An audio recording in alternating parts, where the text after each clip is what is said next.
Se-young never expected his life to shatter in an instant. One moment he was just another quiet middle schooler, an easy target for bullies. The next, he was in critical condition, rushed to the hospital after a brutal group assault that left him barely clinging to life. The country didn't know his name. The media stayed silent. The powerful families of his attackers buried everything. While Se-young lay in a coma for 9 long months, his family was left to fight a hopeless battle. His father rejected hush money, refused to settle, and stood up against the system, until his desperation reached the point of no return. In a final act of protest, Se-young's father set himself on fire in the middle of the street. His mother screamed beside him, demanding justice in a world that refused to listen. The video went viral. 72 million views. A wave of outrage swept the nation. Only then did the authorities react. Arrests, dismissals, forced apologies, and financial remedies. But it was all too late. When Se-young finally woke up, the truth hit harder than any blow. He had slept through his parents' suffering, their deaths, and the storm they had unleashed for him. Guilt crushed him. Rage buried itself deep in his chest, and something in him broke. The world assumed he would never recover, but they were wrong. Now, 2 years later, Se-young hides away in a locked rooftop apartment in the building he bought from compensation, a so-called landlord who barely speaks and lives like a ghost. But behind his emotionless stare and quiet routine is a young man collecting information, tracking names, and connecting the dots between corporations, politicians, and the predators they protected. He watches the elites move like nothing ever happened. He sees the same surnames tied to CEOs, presidential candidates, media tycoons, and their spoiled children who walked away from justice. And the worst part, he can't do anything to make them really regret what they did to his life. Until one day, a crazy bright light targets the earth like a fiery blade straight for Earth.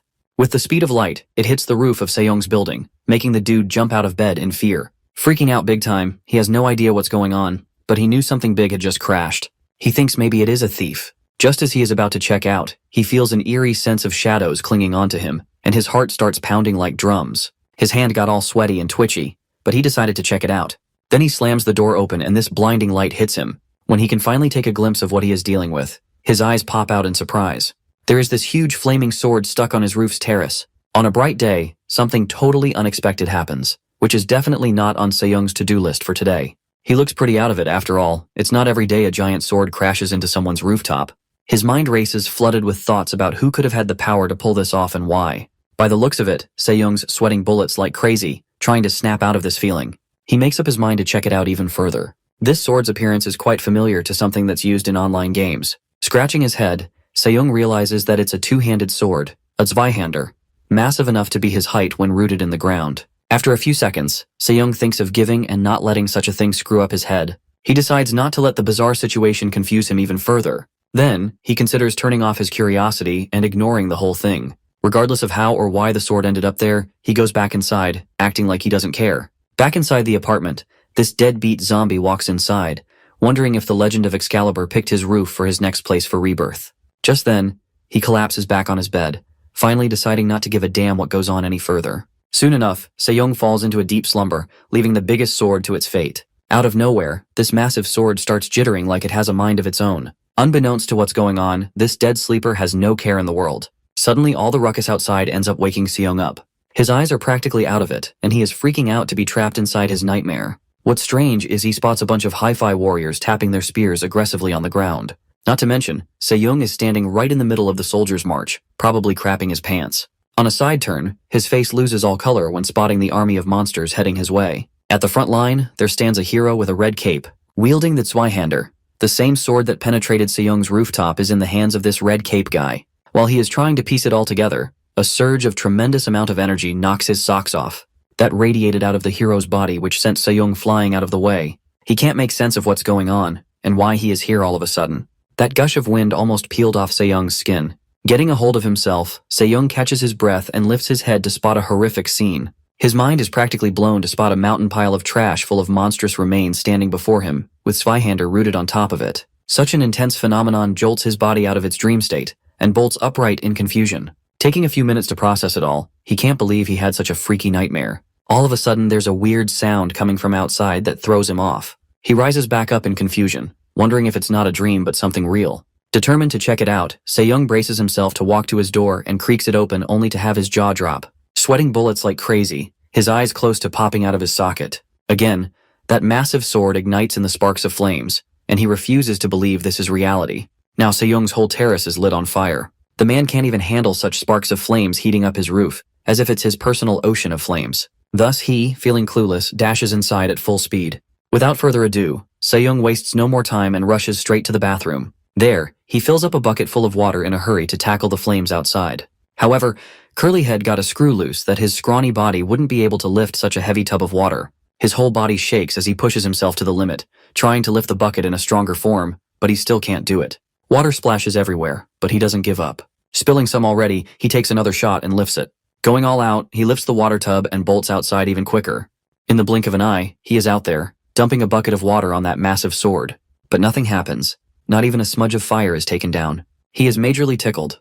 He lets out this crazy yell and then sprints back inside, like right now. From that moment on, Se-young kept coming out to splash a bucket full of water to calm the flames down. Totally out of breath, and his body shivers consistently. The whole rooftop is all foggy now. The fire is completely gone. Se-young just sat there, probably wishing he had stayed in bed. Sweating like a broken faucet, he finally got the guts to stand, but then his body just screamed in pain. All of a sudden, Se-young saw the freaking pipes tugged in the corner. Probably cursing himself, he could have used those the whole time. He felt so mad as he was about to lose it. Afterward, the clock strikes 12, marking the arrival of midnight. Again, the sound of bangs starts again, and this time getting louder by the second, waking up the poor dude from his slumber. Stretching, he approaches his door and cautiously opens it, only to see the blazing sword once more. Over the past 4 days, Se-young has grown used to the presence of the flaming sword. Deciding to tackle the flames as usual, he carefully opens the pipe valve. He directs a controlled stream of water toward the fiery blade, aiming to extinguish the fire. And just like that, Se-young pours the cold water to extinguish the flames, but cannot locate the source of the drum-like sounds. He is certain that they resemble drums but cannot determine their exact origin. Most importantly, he has zero idea of what's up with this fire that started without any prior notice. Se-young finds himself unable to look away from the blazing sword, its presence captivating his attention. Later, the 12 strikes again, confirming the midnight period has begun. Even in his sleep, Se-young hears the banging, like a song stuck on repeat. Now, the sound's getting intense, banging in his head like it's a free service of crap. Right on time, as always. Once again, his sleep is totally ruined. Jolting up, he is completely fed up and about to lose his mind. This thing won't let him rest, and he's mad as hell, acting like a starving predator ready to tear apart his prey like a piranha. The dude's mind is probably short-circuiting from all that nightly routine of water splash.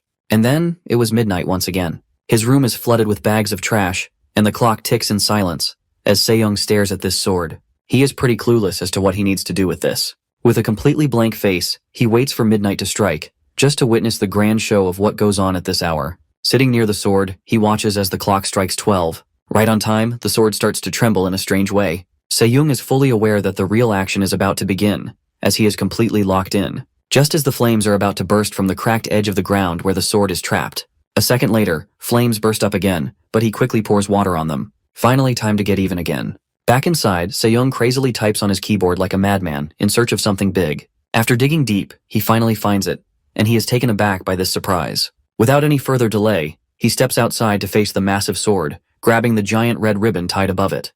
The banging echoes through the air, but Se-young doesn't flinch. Armed with a cross and holy water, he steps outside to face the demonic sword. He is ready to exorcise the spirit haunting this thing. Muttering a few words, he sprays the water. The sword's trembling stops. For a moment, he thinks he has done it, but a blast of flames erupts from the ground, nearly making Se-young jump out of his skin. In a panic frenzy, he shouts, calling on the power of God to cleanse the possessed metal, demanding that Satan get the hell out of there. Hours go by and now it's broad daylight. The poor guy, Se-young, still stands in one piece, but that too he barely made it through the night. The name of his lord plays on his lips, but only a faint sound of his voice makes its way out. Spraying holy water, he compels this demonic sword. This night-long ritual took every pinch of strength out of this guy. Trying to make sense of the nonsense he was doing, he grabbed his head, completely overwhelmed. Panting heavily, Se-young notices that, for some reason, the fire doesn't seem to act up as much in broad daylight. It just goes out on its own during the day. Although the flames were raging just moments ago, looking up at the sky with the scorching heat of the sun, Se-young has completely exhausted his body beyond belief. With the fire not looking to quit his usual stance at midnight, he believes it will start acting up tonight all over again, and the whole cycle will repeat itself. However, this dude has had enough of this crap and has made up his mind to do something about it. Thus, without wasting any more delay, he declares that today, he will settle this once and for all. Getting out of his toolbox, he picks up a sturdy hammer and grips it tightly with the intention of relieving himself of this misery. Having a good look at it, this dude can't help but let out a creepy smirk. Taking a deep breath, he sprints in full-blown speed towards the sword with a serious case of bad vibes. Se-young unleashed a furious strike, hammering the blade with the full force of his being. Instead of a savage blow, the hammer's head snaps off the handle and straight up goes flying, smashing a hole in the wall behind Se-young. This guy looks straight up confused, holding the handle. He is just staring at it like an ape. Drenching in sweat, Se-young grits his teeth in fury, and he seems to be at his limits. With that, the lad sprints like a speedster to get inside, probably cooking some new idea to batter this wicked thing. A minute later, Se-young came out swinging, like he had some heavy-duty backup. This serious burst out reveals a big bat, and Se-young now means business. His eyes determined that this might have a good shot. Bat in hand, he squeezes it hard, and rushes at the word, going full-on crazy. So, he takes his chance to strike the sword for good and lands a solid hit. Surprisingly, the impact bounces right back at Se-young with the same force. That bounce back slams straight into his face, knocking him off balance as the bat flies out of his grip. Letting out a blood-curdling scream, Se-young screams in pain as it hurts like hell. But the lad isn't planning to back down at all. Bolting upright, he glares at the cursed metal, taking this as a direct challenge. He believes that if this thing wants a fight, it's going to get it. Thus, he is ready to go all out. Without skipping a beat, Se-young grips the sword's handle tightly. The curly head wouldn't quit with the lines. Then a bang stopped him. A spark of flames burst out of the cracks again, catching him off guard totally. Having zero to no clue, this guy won't understand how it got fired up again with a mere touch of his, especially not even near midnight yet. That sort of throws him off. And then, his eyes nearly jumped out of his head. Out of nowhere, a ball of fire lit up his face, scaring the crap out of him. This fireball full of firelight levitates in the air just when Se-young grips the sword tight. Within a few seconds, the fireball comes crashing down like a blazing beam straight at Se-young. It's pretty much intended to fry him on the spot, whether he likes it or not. Every nook and cranny of his body gets hit by the scorching hot, hellish light, burning through his senses like wildfire. His skin prickles and his vision blurs. For a moment, it feels like he's being consumed whole, and possibly puking fire. All of a sudden, he is being blasted by the countless memories of this sword that cut the flesh of many. The faces of every enemy it faced, every blow it struck, replayed in his head, building into a mental storm. He felt like his skull would crack. He was relieved every moment, from the joy of silly jokes to the pain of what was lost.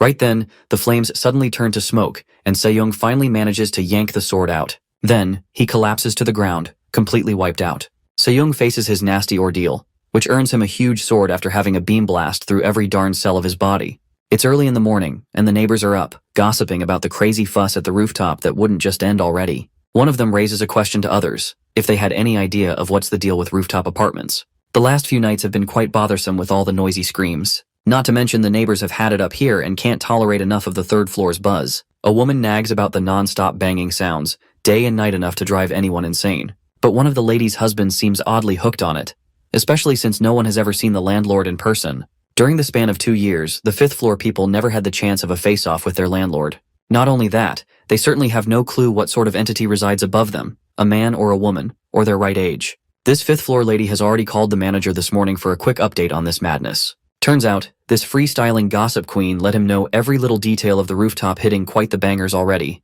She couldn't help asking if this all needed the police's attention. However, the manager puts her in her place and shuts her down. She reports his polite demeanor, suggesting others keep it to themselves. Screams or no screams, that's a foolproof test to prove the landlord's lively status. His underlings are desperate to keep a lid on whatever's going up on the roof. Meanwhile, Se-young, up on the rooftop, snaps back to reality with an ear-piercing scream. After being forced to devour the massive fireball, the lad passed out cold, still gripping the possibly cursed sword. Regaining his consciousness, the dude is totally out of it, and still can't make sense of anything. He wonders if that whole thing was actually a dream. One heck of a lifelike dream that actually felt like a solid memory. Gripping his aching chest, Se-young got hit with a tornado of emotions in one go. Despair, joy, sadness, awe, anger, guilt, and hatred all felt raw at that moment enough to pierce his heart. It was as if he had lived countless lifetimes in a single breath. When it's over, Se-young jolts back to reality, but his grip on the sword keeps him frozen for a moment. He doesn't even remember pulling it out in such a rush. Not just that, the traces of the sword being stuck in the roof have completely vanished, sending a chill down his spine. Not to mention, he suspects the sword's length is at least a meter long since it got yanked out.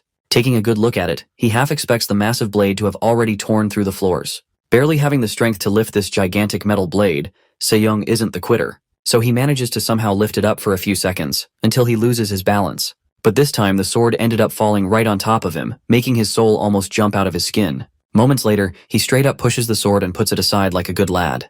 That totally took a big load of strength. A single touch, Se-young recalls the battling sword of the Pilgrim of Thunder and Storm, which is the name of this sword.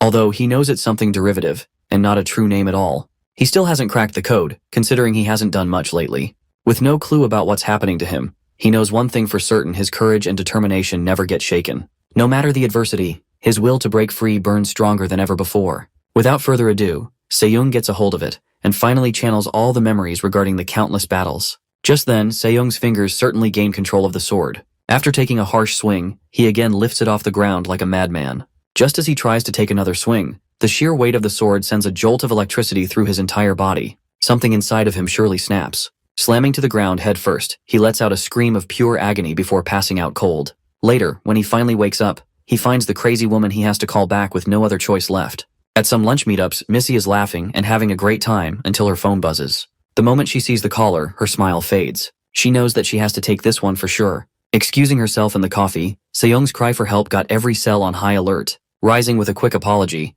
Missy wastes no more time in ditching her date with Uikwon. She bursts out of there in a hurry and rushes to get here, while completely missing Uikwon calling Bora. Upon arrival, Bora believes that it better be worth ditching her date on the spot like that. Without further ado, Bora demands to know what's up with this deadbeat zombie. With a sharp eye and her close inspection, Bora notices the bandaged hand as if it had been broken or something. Without skipping a beat, this lady pressures him into spilling it out, while Se-young feels a bit shy. She proceeds to ask how the heck he managed to sprain both his wrists. That one throws him off, and now he has got to cook up an excuse. Pressing further, she demands to know now. Left with no other option, he excuses himself about having done exercise that sprained his wrist. The mere thought of a workout from this guy cracks her up. Bursting into laughter, she could not believe that the same guy who hadn't strolled outside for the past 2 years actually did a workout. It's almost too much to process. Smirking, she finds the whole thing hilarious. She can hardly believe this guy, of all people, actually worked out hard enough to land himself in this mess.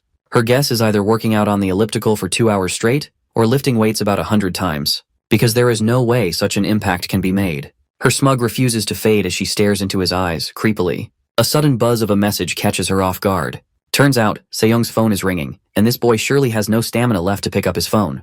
Bora does the honors, reading out the caller's name, Happy Realtors. Se-young hates everything about this, as she tends to pick up his phone. This ticks him off.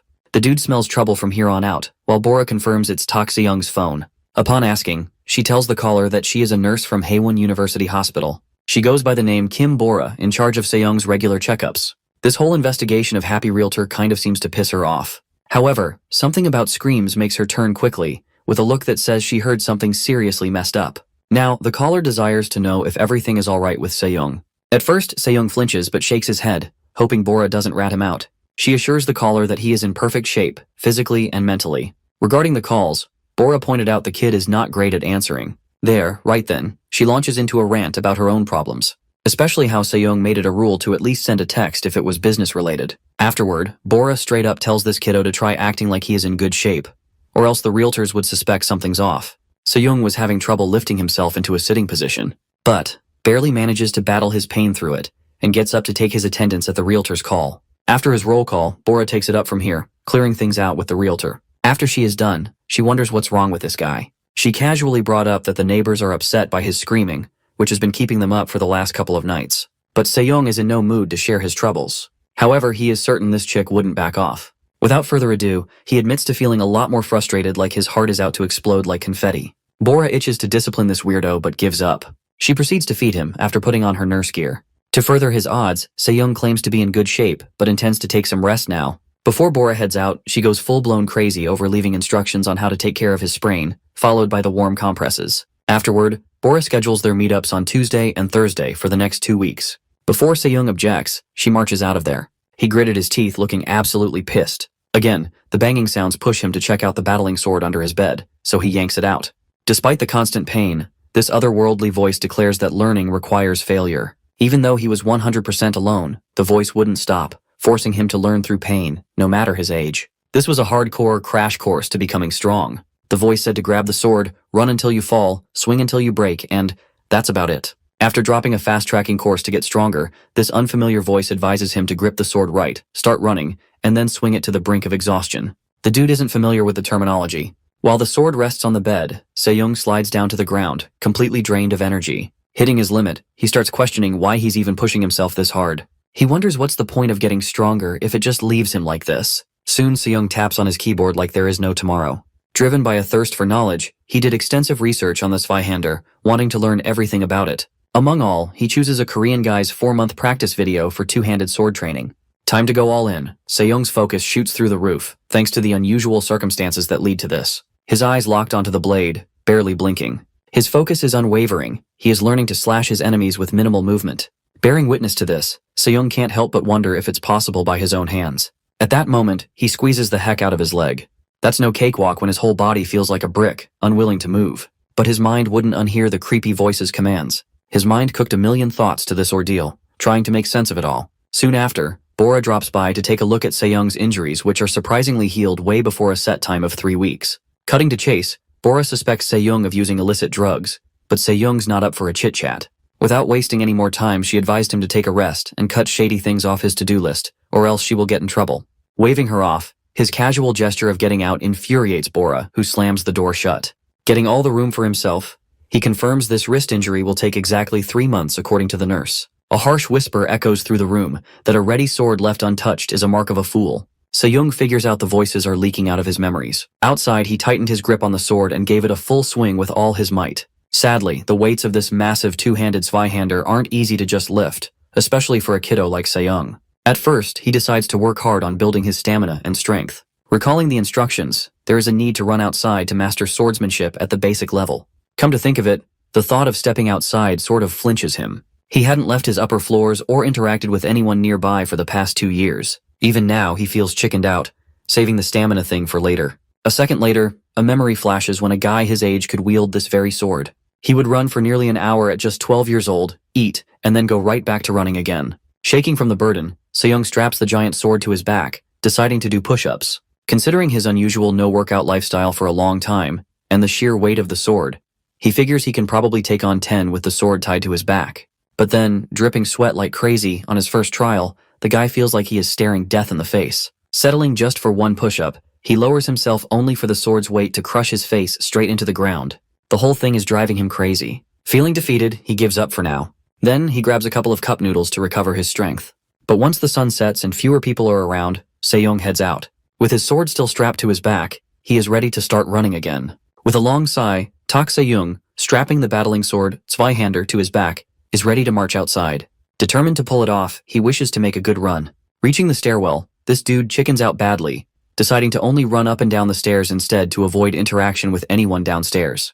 Without skipping a beat, Se-young's every step is a soundless tap to the ground. Not to mention his whole body is practically vibrating like every nook and cranny of himself begging him to bounce back to his bed. Even if chills run down his spine, he continues to chant that he will run till his exhaustion gets a hit. He is not one to back down, not now at least. His continual shivering intensifies and his mind turns into a chaotic mess after just 1 floor down. His body already feels like it's about to give up. The dude is losing his mind now. All of a sudden, his sword's tip strikes the stairwell. That's when Se-young loses balance and trips over the stairs pretty nasty. He rumbles down the stairs, crashing like a human cannonball. Then, he meets the ground with brutal force after a few backflips that slam his face to the ground. Again, the mysterious voice from his mind reminds him that he still has a long way to run. Better pick up the sword. Close to weeping like a wimp, he barely gets a hold of himself. But his determination is still not shaken enough. Even now, clenching his teeth hard, Se-young refuses to back down. No matter the cost, he is determined to run. Drenching in sweat, each step draws a new horror on his face. He is trying to keep it casual by coming down the stairs, but deep inside, he is scared to his wits. A few steps down, he would get a hold of the fence, trying to process it all. Panting heavily, Se-young never imagined that it could get this brutal on him. But here he is, struggling harder than ever. Getting down, he is marching back up at the same pace. Going back up to the roof, he finally catches his breath after pushing through 4 laps. Out of nowhere, eerie, shadowy images of his past flash before his eyes. His body stiffens as the memories roll, drowning him in fear. Feeling like he is about to lose it, the fierce flames inside him still burn. That's enough to snap him out of this cowardly zone, and he is eager to do one more. Strapping the sword back on, he steps out, determined to prove himself. Later on, the 3rd-floor hag almost jumps out of her skin to see a pile of trash bags flooding the ground. Moving on, Se-young's phone rings a bell, while he is busy taking a nap with holding his sword. A few moments later, it's rise and shine for Se-young. His stomach's loud growl works better than any alarm.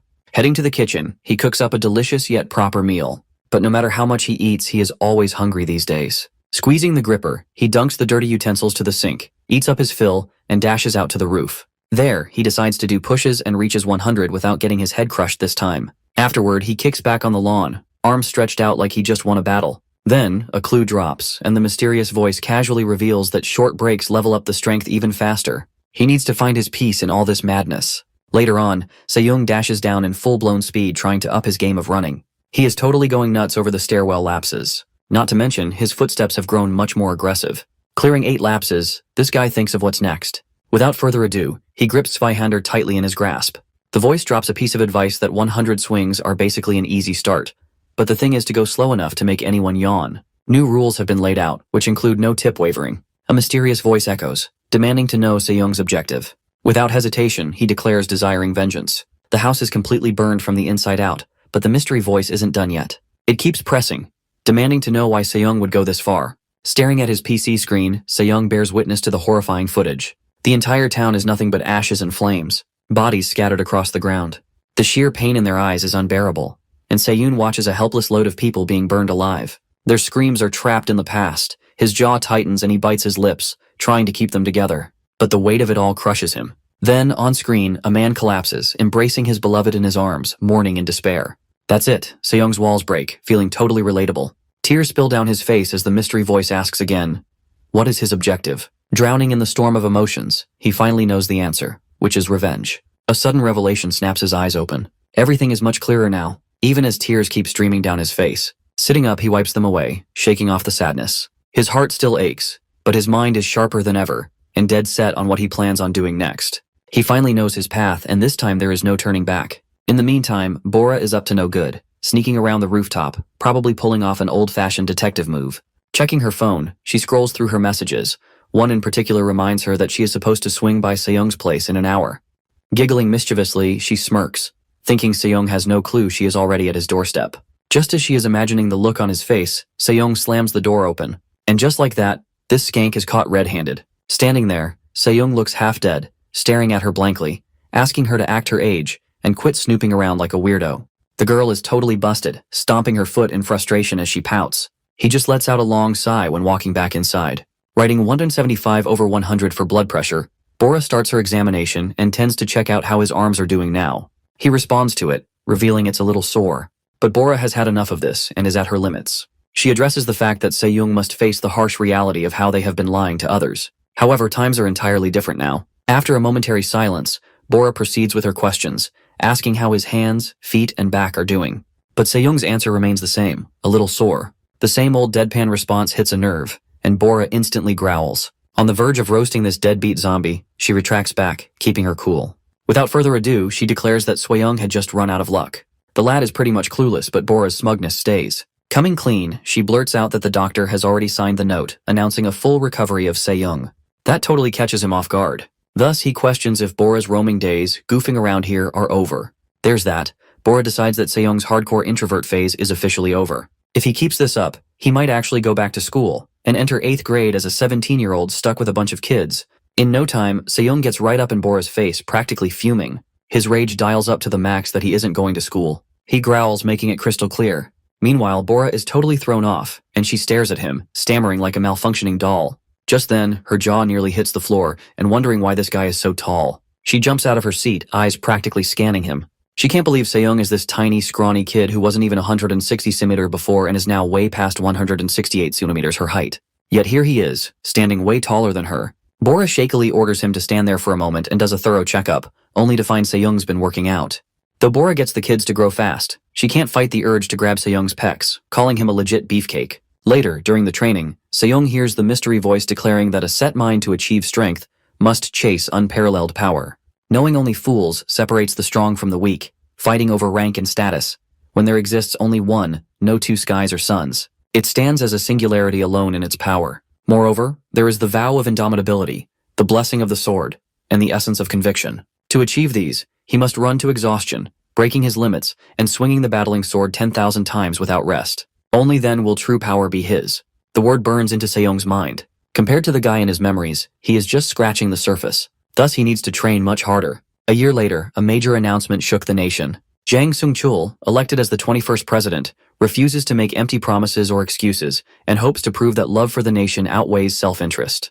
His lackeys cheered, believing that their boss, Sung-chul, made his dream real. As congratulations pour in, Chairman Lee of Shinjin Corporation calls, praising Sung-chul's victory and promising to gather the family. He means that the kids have suffered enough in the States, while Se-young watches Sung-chul's speech about hope and feels nothing but disgusted.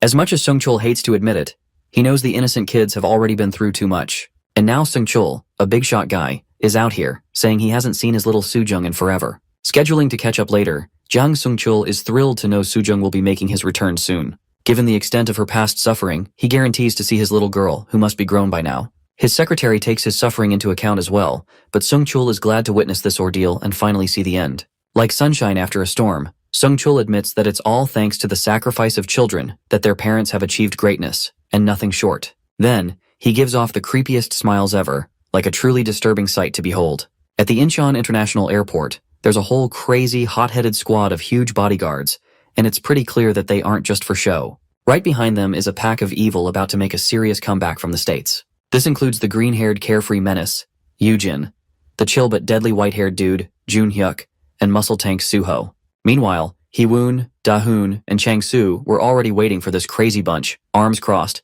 expecting this reunion for a while. Jun-hyuk yells, "Who's behind this cringe-worthy little party?" Da-hoon tells Jun-hyuk to chill a bit, knowing that it's been a while since they have last seen each other. In the meantime, Soo-ho and Chang-soo trade their casual pleasantries, glad to catch up, while the rest begin mingling as well. That's when Hee-woon turns to Yoo-jin, asking about Soo-hyun and Soo-jung. With a smirk, Yoo-jin says Soo-jung took a flight to Japan for a few days, needing to clear her head. As for Soo-hyun, well, they'll have to figure that one out themselves, as she winks at them. Though Junit can't help but wonder if Soo-jung had 2 years to cool off, what's left now? He felt bad for Soo-yum, who had to be dragged along. That said, their chit-chat continues, and they catch up with each other while Jun-hyuk asks Chang-soo if he has looked it up. Chang-soo believes that searching for an address is a piece of cake. Thus, Jun-hyuk pats Chang-soo's shoulder for doing a good job. However, Chang-soo, smelling something fishy, demands to know if Jun-hyuk is up to something. Jun-hyuk's whole face twists. His symmetry shifted into something eerily off with a sinister grin creeping up. With a dark chuckle, he is out to service the guy who's responsible for all the trouble they have encountered so far. Meanwhile, his aunt Hyunjin calls Se-young to ask him once more if he still doesn't want to go to school. Se-young is dead set on not going at all. She reminds this kiddo that he can't choose this way of living forever while dropping an offer for Se-young to come live with her instead. She thinks the States might be a good change for him, where anyone has no clue. Se-young cuts her off, confessing his fear of the outside world. Taken aback, Hyunjin feels bad and apologizes straight away for pushing him too much. Se-young reassures her, saying he knows that she is worried sick for him. That said, he ended the call, hoping he would take good care of himself. Meanwhile, Se-young's game plan is locked and loaded, and he is ready to rip that whole bunch apart with no such thing as mercy. Outside, a man in black has finally arrived at the location. After his clear-cut observation, no soul has trespassed the area of the rooftop or exited. However, he says they already sent in a food delivery guy, a mailman, and even a meter reader. But still no word on whether the target's inside. Thus, he gets his orders straight. Meanwhile, Chang-soo hears about some shut-in from him. Frustrated, Jun-hyuk yells about how hard it is to get one damn pic of that freak. But Chang-soo argues that Se-young never even steps outside. No school, no fresh air. Jun-hyuk's losing it. He is convinced the guy is up to some really weird stuff. Chang-soo suggests breaking in, dragging him out, beating the crap out of him, then delivering him straight to them. That plan cracks Jun-hyuk up, but he tells Chang-soo to chill until they polish it up to Soo-hyun's standards. Then, for a little inside scoop, Jun-hyuk drops a bomb that Soo-hyun got a direct invite from the Yakuza in Japan. That throws Chang-soo off. Turns out Soo-jung's smooth-talking friend-zoning got them connected with some top-dog parents in the Yakuza. Now Soo-hyun's decided it's time to gift that loser Se-young a little something special. Throwing a party together for the crazy comeback, Yoo-jin winks at the camera while the rest catch on. At home, Se-young's eyes scan the picture, and his blood practically boils to see this bunch of scumbags. The more he stares, the harder it is to hold back the rage bubbling inside him. Scrolling down, Yoo-jin puts down a caption in the memory of Soo-jung and Soo-hyun, who haven't returned yet. They wish to get the whole gang together under one roof. Down the post, Jang Crystal replies that they will join them real soon. Having seen it all, Se-young bets that they aren't the only ones waiting for so long. Back home, people are hyped to see Soo-hyun and Soo-jung back after years in the States. At Narita International Airport, they're welcomed warmly, with one lady straight up shocked that they were told this would take another year or two at least. But there they are, standing smug, proving her wrong. She is outright impressed, guessing Soo-hyun's dad's presidential powers are already working their mojo. Either way, she acknowledges the hell these two went through in this period. Moving on, they are being smoothly escorted to their limo. The other pair plans to discuss so much as they go. As it turns out, Lee Soo-hyun is none other than the son of Lee Jo-young, chairman of Shinjin Corporation, while Jang Soo-jung is the daughter of Jang Sung-chul, the freshly elected 21st president. Inside the limo, this bunch sits comfortably, discussing the matters that actually matter. Breaking the silence, the muscle tank knows what's up, and is also aware of Soo-hyun's style of wasting no more time. He finds it totally relatable, and thinks it's better they get to the point. That straight-up attitude takes them by surprise. Hence, The sassy lady over here takes the chance to brief them on the current affairs. Without further ado, she smirks, revealing that Ryohei has everything all set, since his preparation took a start when he heard of their arrival to Japan. Soo-hyun is totally grateful to these guys, but Muscle Tank believes it's their honor as he never imagined coming across the likes of Soo-jung. It's not every day. That one bumps into the daughter of the Korean president while studying in the States. Soo-jung wastes no more delays to thank Ryohei for pulling this off, showing respect to Ryohei's efforts that played so far. She made absolutely sure he understood he would never be forgotten. Playing a wicked smirk, he considers this all a reason for their friendship. Additionally, he tends to spice it up, revealing that his father, head of the Samdo Syndicate, invested a unique level of effort in supporting their affairs. Now, let that sink in. Further on, Soo-jung checks if all the preparations are in order, confirming if they could leave together first thing tomorrow. The concept of leaving together threw off the other two. Ryohei casually suggests they just kick back, enjoy their time here, and head back whenever they feel like it. That totally catches them off guard. Things just got real, really fast. Soo-jung and Soo-hyun's faces of horror kind of crack the Yakuza pair. Soo-jung presses Ryohei for answers, demanding to know what's really going on. While Soo-hyun's eyes twitch, his nerves are clearly on edge. Apparently, Ryohei breaks the silence, casually mentioning that their men had a business trip in Busan.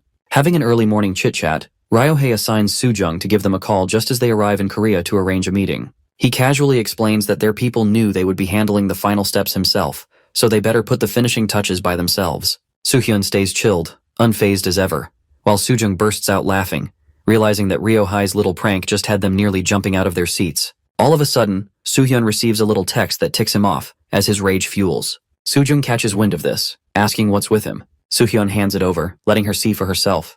The moment Soo-jung lays eyes on the info, she lets out a loud scream, and it completely throws her off. As it turns out, Jun-hyuk texted this duo, confessing to having finally lost all patience to keep himself in check. Thus, he decides to mess with their new toy, as it has gotten boring to wait for their arrival. At somewhat midnight, two retarded weirdos are hurrying over to beat up a measly little middle school dropout, mocking the lives of the residents who have their lights out at 5 to 12 already. Parking at the front, Macho Freak decides to deal with this mess solo, as two men ganging up on one middle schooler sounds embarrassing. He hopped out of the car, told Baldy to keep his eyes on a lookout, and went to whoop the kid's bum. Macho Freak is absolutely raging that he's stuck doing all the crap work, and he is ready to beat up the kid for a bit and drag him out later. Later, he picks up the lock and kicks open the door to the roof. With a lot of thoughts piling up, he wonders, why no window? But then he recalls seeing a ceiling window in pictures. However, the apartment is strangely open and totally dark. Meanwhile, Baldy wonders what's taking him so long. Checking his watch, Baldy has grown annoyed by the time that Freak is taking to make the punching bag out of that kid. The lad doesn't know the value of time or what. Leaving him no option, he storms in with a bad case of attitude and reaches the roof in time. What surprises him is the door has already sprung open, and Baldy thinks that Freak is quite flashy for a kidnapper. Like, who would announce to the world that they are kidnapping the kid? Without skipping a beat, Baldy intends to take a look inside, figuring out how much longer it's going to take. Right then, a big hand leaps out with no prior consent and grabs Baldy's face out of the blue. The sheer brutality of the blow sent a wave of terror through him. The savage blow scared him stiff, and he couldn't move. Suddenly, Sejong yanks the guy inside like his personal toy that needs some pounding. A second later, a series of deafening bangs erupts from the roof. That series of bangs must have woken up the whole damn block. After a while, the next day, the traffic police checked out this unattended car park at the front of Sejong's building. Confirming it's unregistered, they plan to tow the thing. However, the traffic cop is fully aware that the scumbags who drove it have barely ever returned.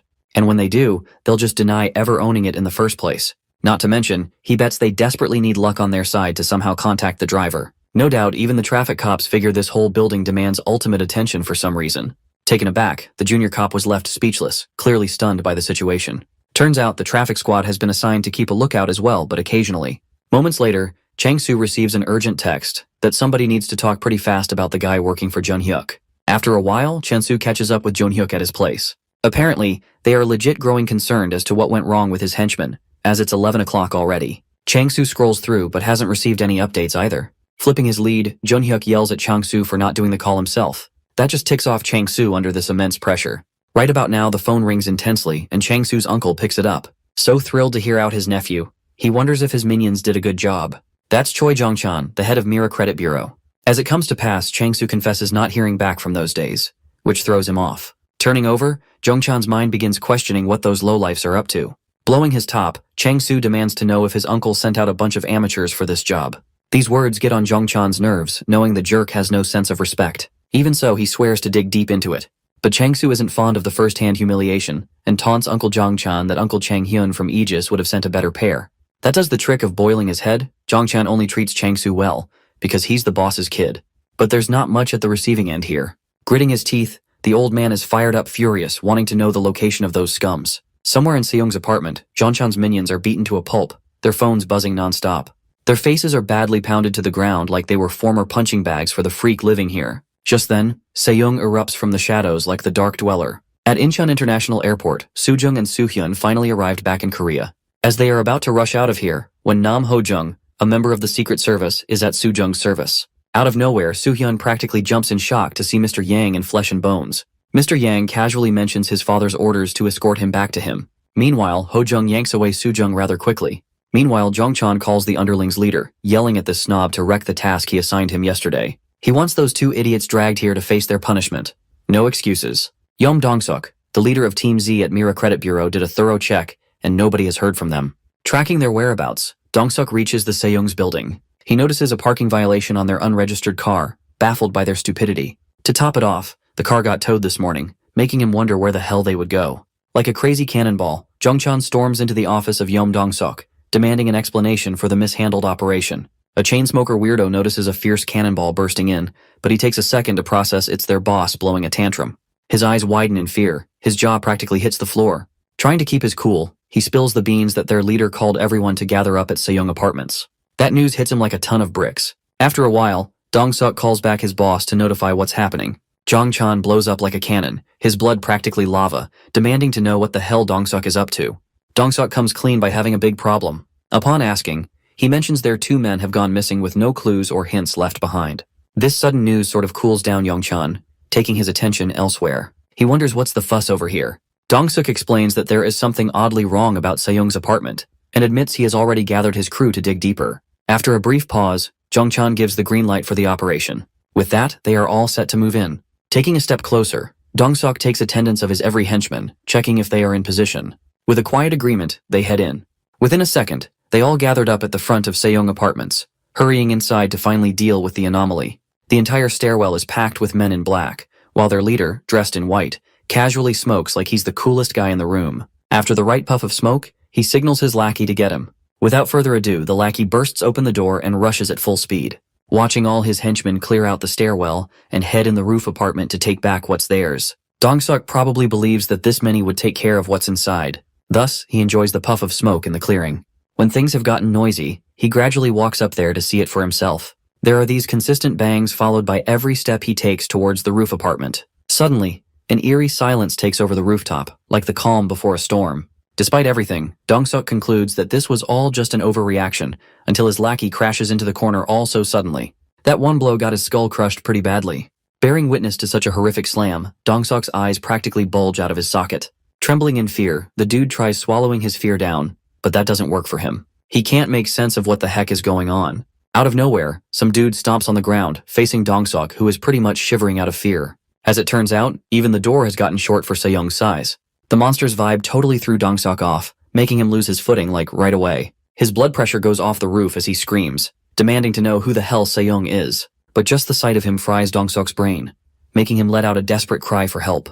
However, it won't help here. Seyoung tightens his fist and slams a punch straight into his face, sending him crashing to the ground. Afterward, the cops receive a citizen complaint about loud screams and a group of thugs entering an apartment. The third-floor hag swears she saw them and hasn't slept since. While the police prepare to check it out, they wonder why no one called earlier when the screaming was happening. Still, they appreciate the report. Better late than never. Climbing up, the rooftop door is wide open, with a broken lock, making things feel a whole lot sketchier.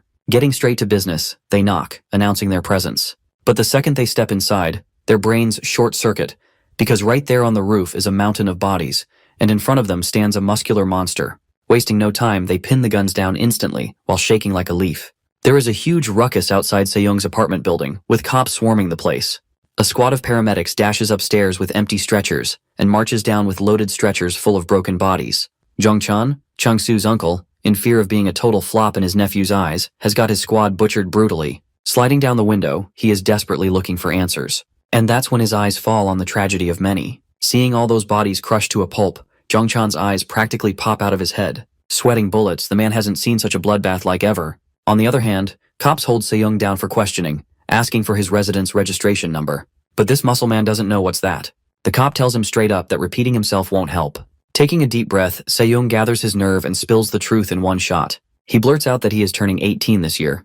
That's why he doesn't have a residence registration number. As soon as the words leave his mouth, the cop's face twists in pure confusion. He listens as Se-young finally says his full name, Tak Se-young. Back in 7th grade, he dropped out of Neungkwang Middle School. But the reason he dropped out isn't something he can just spit out. He bites his lip, trying to keep the pain from showing.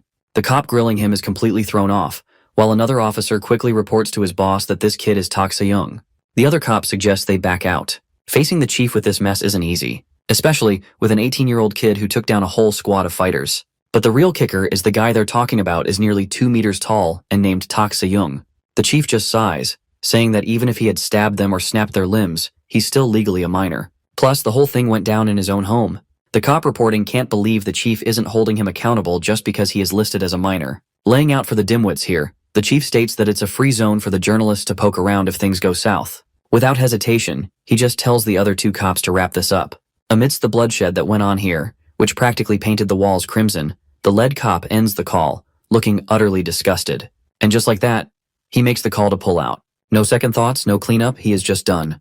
And with that, they storm out, leaving Se-young standing there, completely puzzled. After all that mayhem, Se-young calls back Aunt Hyunjin, finally giving a yes to her offer to stay in the States. A smile creeps onto his lips as his aunt lights up just as much, thrilled at the idea. She suggests running it by his uncle to sort out a schedule, but Se-young shuts that down instantly. No need for that now. Instead, he talks about taking a year-long trip first. He feels like exploring the country a bit while he's still young, as going abroad is a little dangerous for a minor like him. But Hyunjin brings up his education, worried that this year-long trip might just push it back even further. He needs to get back to school soon.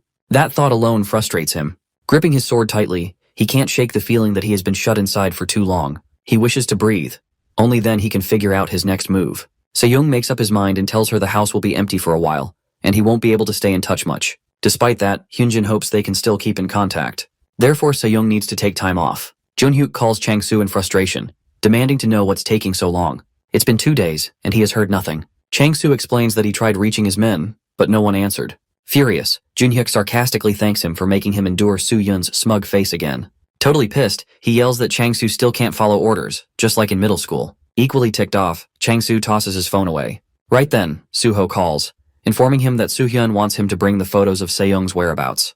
Then, Chang-soo briefs Soo-hyun and the others about Se-young's hideout on the rooftop, but still, no photos of him. Soo-hyun orders Soo-ho to send it all to Ryo-hae's men in Korea, ensuring no loose ends this time. He refuses to repeat the hellish 2 years they have suffered. Shifting gears, Soo-hyun brings up Junhyuk's words about playing with their new toy and demands an explanation. Totally clueless, Chang-soo denies knowing anything. Meanwhile, Soo-ho guarantees that the scum will be brought in within an hour. Soo-hyun responds with a chilling smile. Soon enough, a new herd of men in black, this time, real pros, are ready to settle the score with Se-young. The operation begins.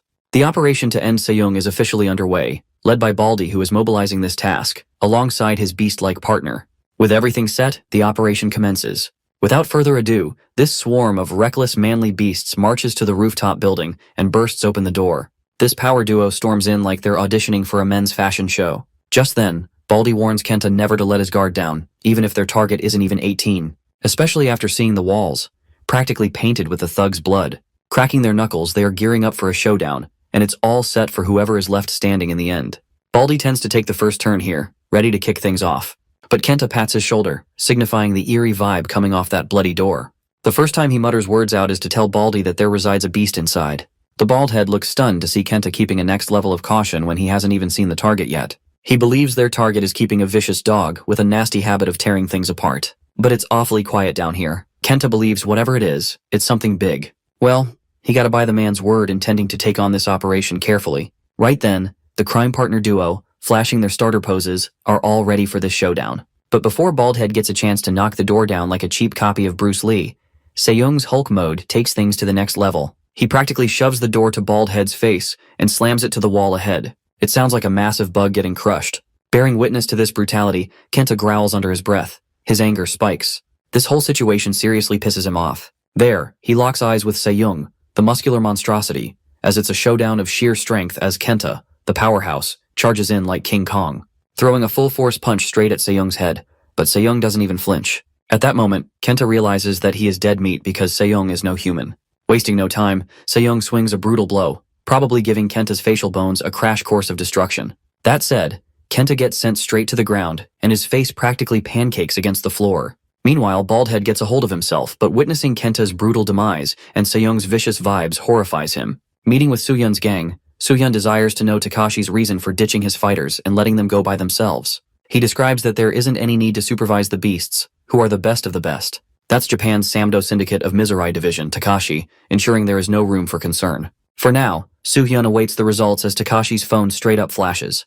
Takashi picks up, warning Baldhead not to call without a real reason. But Seyoung's voice cuts in, thrilled about Japan's involvement. Kenta's chest gets crushed by Seyoung's giant feet, his screams hitting Takashi hard. Shocked to his bones, he stammers upon hearing Kenta's cry for help. Then, Seyoung tightens his grip, demanding their location.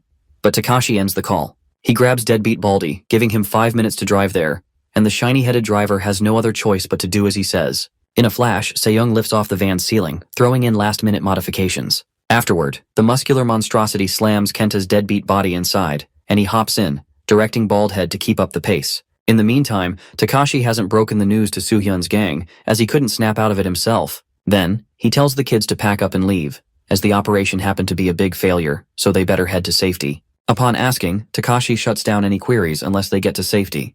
This ticks off Soo-hyun, who is already pretty pissed about these idiots having a hard time catching a loser kid. And now, a lecture coming from this guy gets on his nerves. A sudden noise of a car holding up, Takashi is freaking out, confirming that he is already here. On the run, Baldhead barely keeps the junker under control as it screeches down the street horribly. Meanwhile, the bystanders have their jaws dropped, seeing a junker carrying a hottie, which means it's probably a big movie shoot. Skidding to a stop, the muscular freak steps out boldly, with no care in the world. He is dead set on his goal to obliterate the scumbags. But the public flashes cameras like he is some action hero about to go viral. He asks Baldhead for the floor, which Baldy tells him is the 8th floor. Then, Seyoung commands the guy to lead the way. Upon shivering, this nightmare isn't over for him. The massive sword makes the crowd certain that it's a film set, maybe Captain Otaku's running the show. But then, the car's rear collapses, exposing Kenta's mangled face, which is the latest art piece of Seyoung. A chill rips through the crowd before they erupt in screams. The terrified cries echo into the building, sending a shiver down Soo-hyun's spine. Things are about to go wild. Soo-hyun's nerves twitch, wondering why he is hearing screams. But Takashi redirects their attention, listing down 3 possible stairways that are safe to take. In a hurry, Soo-jung asks Soo-hyun where they should go for safety. That kickstarts his brain to come up with a better idea that gets him out of here alive, even though Soo-hyun has no darn clue who is after them. He is downright sure that this entity is either on hold downstairs or is already coming through one of the stairways. If that's how it is, he lets others know that they better split up. This totally sends a shockwave to everybody else, while Chang-soo makes a point of going as a group, which might hold a better chance of survival. He insists that Takashi can practically shield them when push comes to shove. However, Soo-hyun points out to this bonehead that anyone who makes it out alive can call for help or the police much faster. That sort of makes sense to Chang-soo, but he still isn't sure who has the worst luck today. Suddenly, Soo-jung lunges at Soo-hyun, grabbing his arms and insisting on tagging along with him. Without wasting another second, Soo-hyun quickly gives out orders that Suho is to take the back stairs, while Chang-soo is assigned the other route. Meanwhile, he tells Takashi to follow them. As they all dash toward their designated stairways, it's unclear who's about to take the road to heaven. Chang-soo grits his teeth, hating how things turned out and how those scumbags always find a way to do him dirty. In the meantime, Seyoung, the raging beast, has already chosen the stairways that can lead him to the big jerks. Moving ahead, Chang-soo is pretty clear about pissing his pants, dreading the time he might come across this guy. He wonders why that jerk didn't pick the idea of sticking together just to be safe. Gritting his teeth, he dashes downstairs at full speed until something eerie stops him in his tracks. At the next stairs, Soo-hyun and Soo-jung follow Takashi's footsteps, as Soo-hyun carries Takashi while carrying a gun. Soon, this trio safely leaves the exit, but someone's shadow throws them off for a second until a couple of police officers pin their guns at them. Sighing loudly in relief, they get a hold of themselves, finally dodging a near-death event. On the other hand, Chang-soo somehow blanked out at seeing Seyoung's power-up and massive size, making him look otherworldly. Seyoung tries waking up these dimwits, calling his name out, and then Chang-soo's eyes flip open. The guy is totally out of it, but a second glance at Seyoung makes his eyes widen in shock. Barely getting a hold of himself, he wonders who the heck this guy is. Out of nowhere, there is a horrific sound coming from behind, so Chang-soo dares to turn back only to see Baldy's wrecked face. That sight sends a crazy chill running down his spine. Cutting to chase, Seyoung asks Chang-soo if they should start. He knows this guy has forgotten him completely, but Seyoung ensures that he remembers him every day of his life. Outside, a couple of helicopters and plenty of cars block the passageway for the attacker, leaving no way out unattended. Without further ado, using a speaker, they loudly yell, not having any clue who resides inside with the intention of harm. They are dying to know Sejong's true intentions, but he calls out to Chang-soo. Chang-soo has no clue how he knows his name. That's when this muscular freak declares being Tak Se-young, and now Chang-soo is pretty screwed. Dropping a huge bombshell on this dumb face Chang-soo, his jaw practically hits the floor. Taking a look back, this jerk doesn't recall Tak Se-young looking anything like that. But his mere confession of being Tak Se-young in flesh and bones surely reminds him of the times he kicked the kid in the guts. Those horrible times payback is about to be fatal for this guy, whose face is like he has seen a ghost freak. Down there, the lead cop directs their orders to search the background of Tak Se-young. He commands to ring the students transferred to the hospital, asking if this name sounds familiar. Meanwhile, Chang-soo can't believe his eyes still, as he didn't see this coming. Once known to be the scrawny loser, Tak Se-young now stands like a steroidal freak show. This gives him the creeps. One thing's for sure, he looks nothing like the shorty he remembers. Cutting to the chase, Se-young breaks the silence. He claims that his parents Tak Chang-son and Go Yoon-jin burned themselves alive before the Gwanghwamun 3 years ago.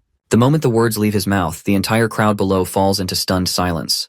Their jaws drop, eyes widening in shock as the memory of that incident rushes back to them. All the media press isn't about to miss this blockbuster case. Even the speaker looks at the loss for words. As his battling sword slides to touch Chang-soo's neck, he flinches, probably seconds away from pissing his pants. Tears stream down his face. Chang-soo tries to yell something, but the fear of dying twists his words into cries. Turns out, a little skin cut from battling sword scared the crap out of Chang-soo. Just now, Se-young modifies his blade to be the altar, ready to deliver punishment for Chang-soo's sins.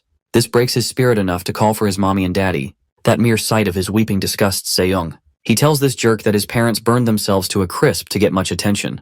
Without missing a beat, he boldly declares that from this moment on, he swears to make everyone pay for his parents' death with their lives. Unleashing his fury, Se-young practically goes insane as his rage skyrockets. A few moments later, this whole thing is now being telecasted all over the country. Flashing is breaking news of a hostage situation near Samsung Station, with police confronting the captor's needs. The media breaks the news, revealing that the captor is the son of those who burned themselves alive 3 years ago. A kid who was just a middle schooler at the time. Despite the sheer size of this beast, no one can believe it's just a teenager out for revenge. That body doesn't belong to a kid, or maybe he's an imposter. The lead cop orders a full investigation into his identity, birthplace, and everything connected to him. But deep down, he has a bad feeling. Among the hostages is the son of Chairman Kim Sang-pil, the owner of Aegis Security, the largest security company in the nation, responsible for even protecting the president. However, in reality, Aegis Security operates as a criminal syndicate with influence nationwide. The son of Chairman Kim Sang-pil was one of the culprits behind the teen assault case 3 years ago. And if the one holding the hostages is really Tak Se-young, then they're in serious danger. Time's running out, and the lead cop tends to ask for Se-young's demands. But Se-young is done talking. But he is eager to know what Se-young wants from them. He blurts out, there is nothing they can give him. Se-young claims to have surfaced here only to drop an announcement. Chills run down their spine. They are hooked on what Se-young has on his mind. Without wasting another second, he calls the names of Lee Soo-hyun, Jang Soo-jung, Kim Jun-hyuk, Kim Yoo-jin, Lee Soo-ho, Jung Da-hoon, Nam Hee-woon, and last but not least Kim Chang-soo. Thus, he declares this list of people has their deaths and their parents' deaths written on his hands. All of the top dogs watch this stream live, but that doesn't end Se-young's hunger for revenge, as he intends to kill their siblings as well. Now it's getting out of hand. The whole crowd down there seems to be shocked to their bones. He challenges the lot to bring the army or police into this, but nothing is saving them from this fate. Hence, their deaths are written by his hand, no matter what. If they fail to capture him, or worse, if they cross his path, he won't hesitate to kill them. Chang-soo finds his lost voice, threatening Se-young that if his father hears it all, he is soon destined to live the rotten life of a cockroach. As Se-young shivers a little, Chang-soo thinks he is the same old loser, but Se-young's quick turn terrifies the heck out of him. Wasting no time, Se-young calls this a declaration of war. With a single swing of his blade, he takes off Chang-soo's head, sending it crashing to the ground like a discarded ball. In a panic frenzy, the people down there witness the brutal scene, only to be left frozen in fear. Se-young plants his battling sword into the ground, standing like an absolute menace. Nothing about him looks like a loser. On the other side, the chairman of Aegis Security and his men are shaking with rage, unable to believe what just went down. Watching it all unfold live on their tablet, they lost their son in mere seconds. Slamming the device shut, the chairman is dead set on making Se-young regret the day he ever laid a hand on his son. Tears streaming down his face, the devastated father of Chang-soo has his spirit broken.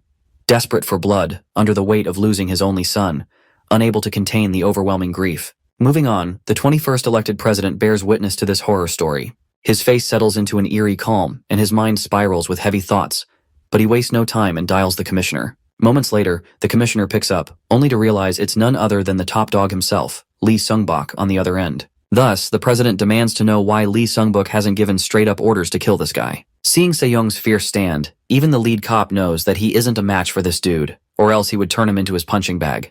Without further ado, he gives out orders, showing they have a full-blown order to kill that. A flood of urgent requests piles up, all directed at the lead cop, urging him to take charge of what's coming next. They are informing the lead cop to handle what's about to hit him. Without hesitation, there are practically 3 snipers set in this area, already aiming at the target. The kill order is in motion, and the snipers are locked in position. 3 shots remain, but the lead cop is already maneuvering the situation. Right on cue, special forces storm in, cranking up the chaos to a whole new level. The lead cop wasn't ready to have the special folks on board. Surrounding the area, the special folks, geared up, take their position much faster. That kind of gets on the cop's nerves, while Se-young watches the roaches crawl on the ground in fear. Just as Se-young is about to say something about the police, a sniper round rips through his skull in a flash. The entire crowd freezes and time sits still. With eyes wide, jaws dropped, in an instant, it's over. One perfect shot and the menacing target has been taken down. Guessing if it's actually true, the sniper, wanting to confirm the kill, scopes in for a second look, only to freeze in horror. Se-young, like a grim reaper, meets his gaze, deflecting the bullet with his sword. The radio crackles, informing the whole nation that Sniper 1 terribly missed his shot at killing this guy. Instantly, the lady cop feels the weight of orders from the top dogs, constantly asking to take him down at all costs. There, he snaps, directing his squad to shoot at Se-young now. But just as they shower bullets, Se-young jumps from one building to another as if it's like a walk in the park. Their jaws hit the floor, wondering what else they were about to witness today. With numerous people bearing witness to his stance, even the special forces feel at a loss for words. Swooshing in the air, this menacing power beast practically makes good use of battling sword by wrecking the buildings. One by one, Se-young moves forward, safely reaching his spot, hoping to pick his path. Slamming on the ground barefooted, the police squad hurries over here, practically stopping them from pulling a swift escape. Informing others, all the cars on standby get an alert and start to follow their path. As the car rushes towards him after the chaos unfolds, Se-young doesn't hesitate. Without a second thought, he declares that anyone standing between him and his revenge will be nothing more than collateral damage. That's when Se-young lets out a scream as the car closes in on him. Se-young lands a ferocious blow at the cars, straying them off their sense of direction. Gripping his sword's handle, he yanks it out, matching the right time only to slam that car down another car, completing the sandwich crash. Just as the car collides, it sparks a heavy explosion, taking everyone off guard. But what's more surprising is that Se-young walks in the blazing fires of vehicle collisions as it doesn't hurt his skin. That fearsome aura is enough to make anyone shiver. However, what's truly shocking for onlookers is Se-young's careless catwalk through the blazing inferno after the car's collision, as the lead cop have their eyes widened in shock. As it turns out, he struggles to get a basic understanding of what kind of anomaly Se-young is, questioning if his existence is even human to begin with. Out of frustration, fear pinches the guy as he grits his teeth, completely clueless on how to handle this nightmare, asking special forces to take their position, because they better try something to take control of this situation. Right then, he quickly yelled out the orders, but Se-young couldn't care less. Just as another shower of bullets heads his way, Se-young leaps in the air and vanishes in seconds. That's enough to tick off the lead cop's squad, who has no clue where the guy went. Then, a chill from behind catches them off guard. Apparently, they are being cornered badly by the special forces who got their guns pinned at Se-young. Having him trapped, the lead cop signals snipers to commence their attacks. Keeping Sniper 1 out of this one, he commands Sniper 2 to get a hit. Without skipping a beat, the Sniper 2 scans the target's perfect area. Just then, the target has been locked. What's left is to drill a hole in that muscular freak, and that's about it for the day. Just like that, Sniper 2 shoots a savage blow that is powered to drill a hole into anyone's skull. However, it's not an ordinary human to be taken down by the sniper's measly bullet. Se-young's eye was seconds away from piercing his eye by the sniper's gift of a bullet from above. The dude's reflexes are unmatched as he swiftly dodges the bullet, making his sword block the bullet's impact, all in a short time.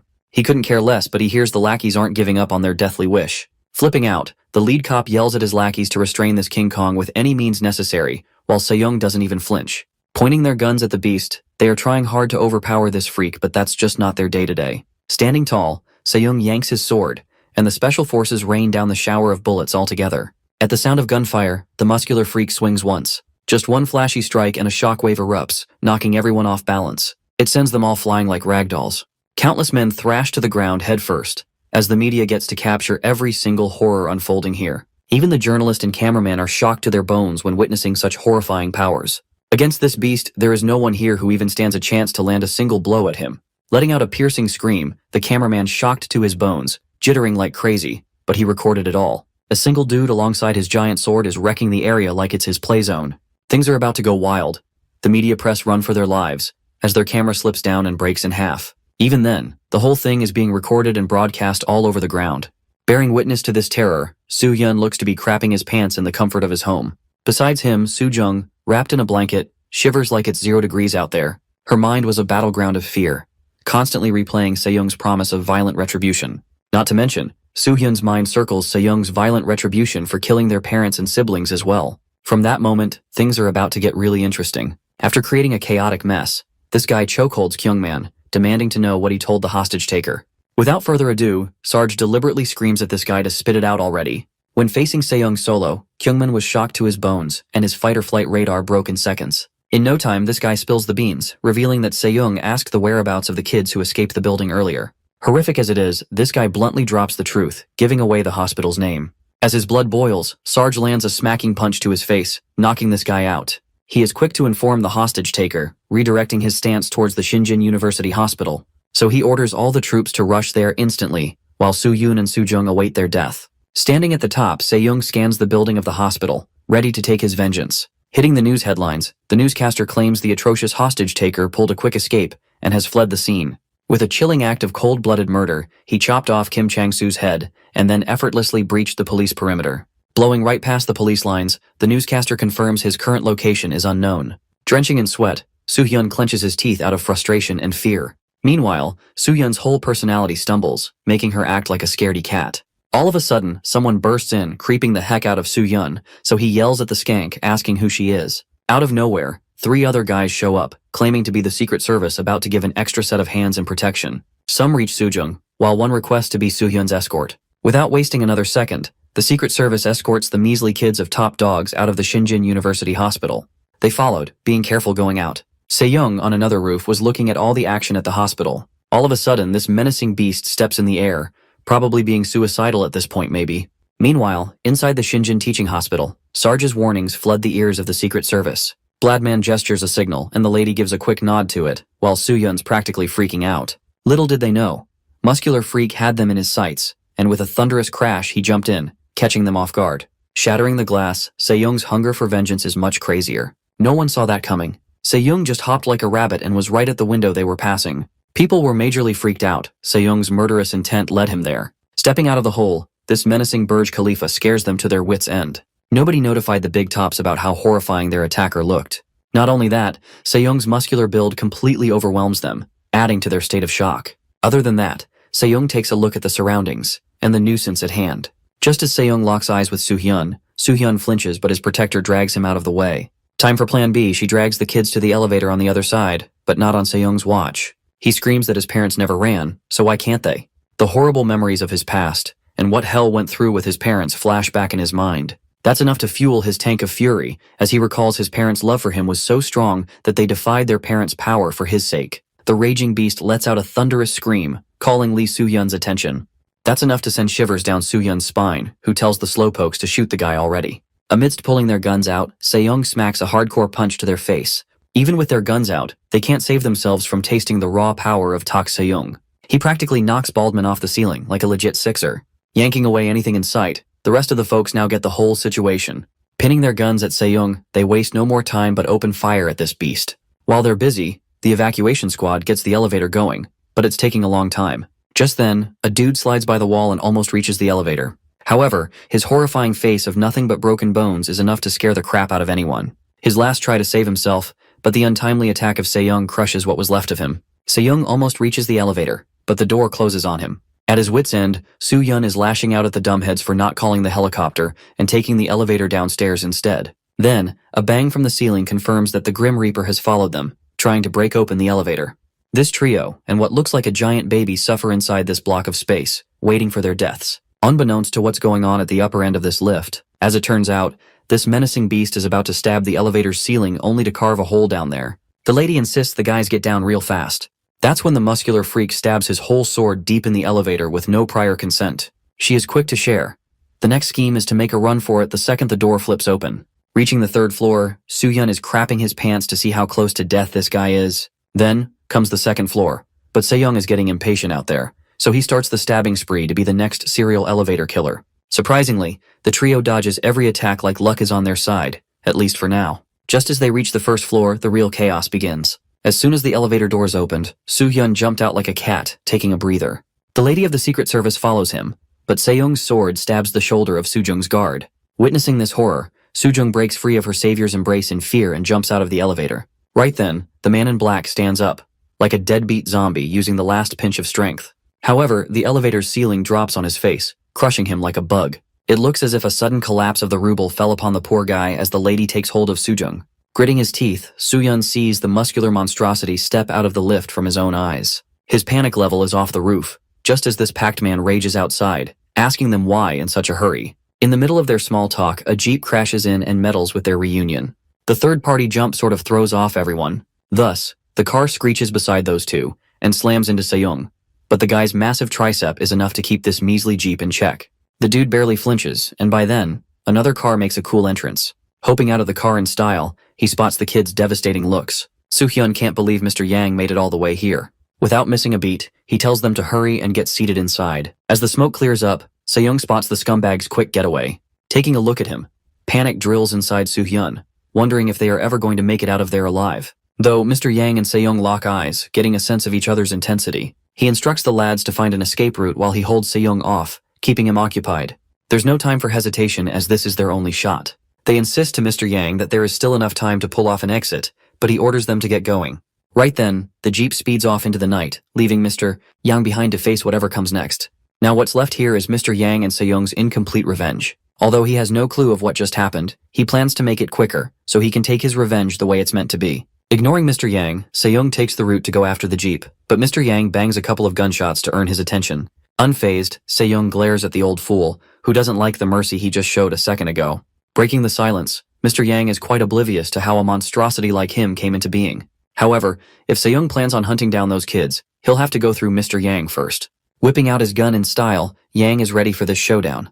Without further ado, Se-young wastes no time, bolting straight at Yang. He catches the old man completely off guard. He never saw it coming. Time to end Yang's heroic act, Se-young smacks his face with full force, shattering bones and sending him flying. That one punch seals the fate of Mr. Yang, who was being a talker a moment ago. Now, all that's left is to refocus on his original target.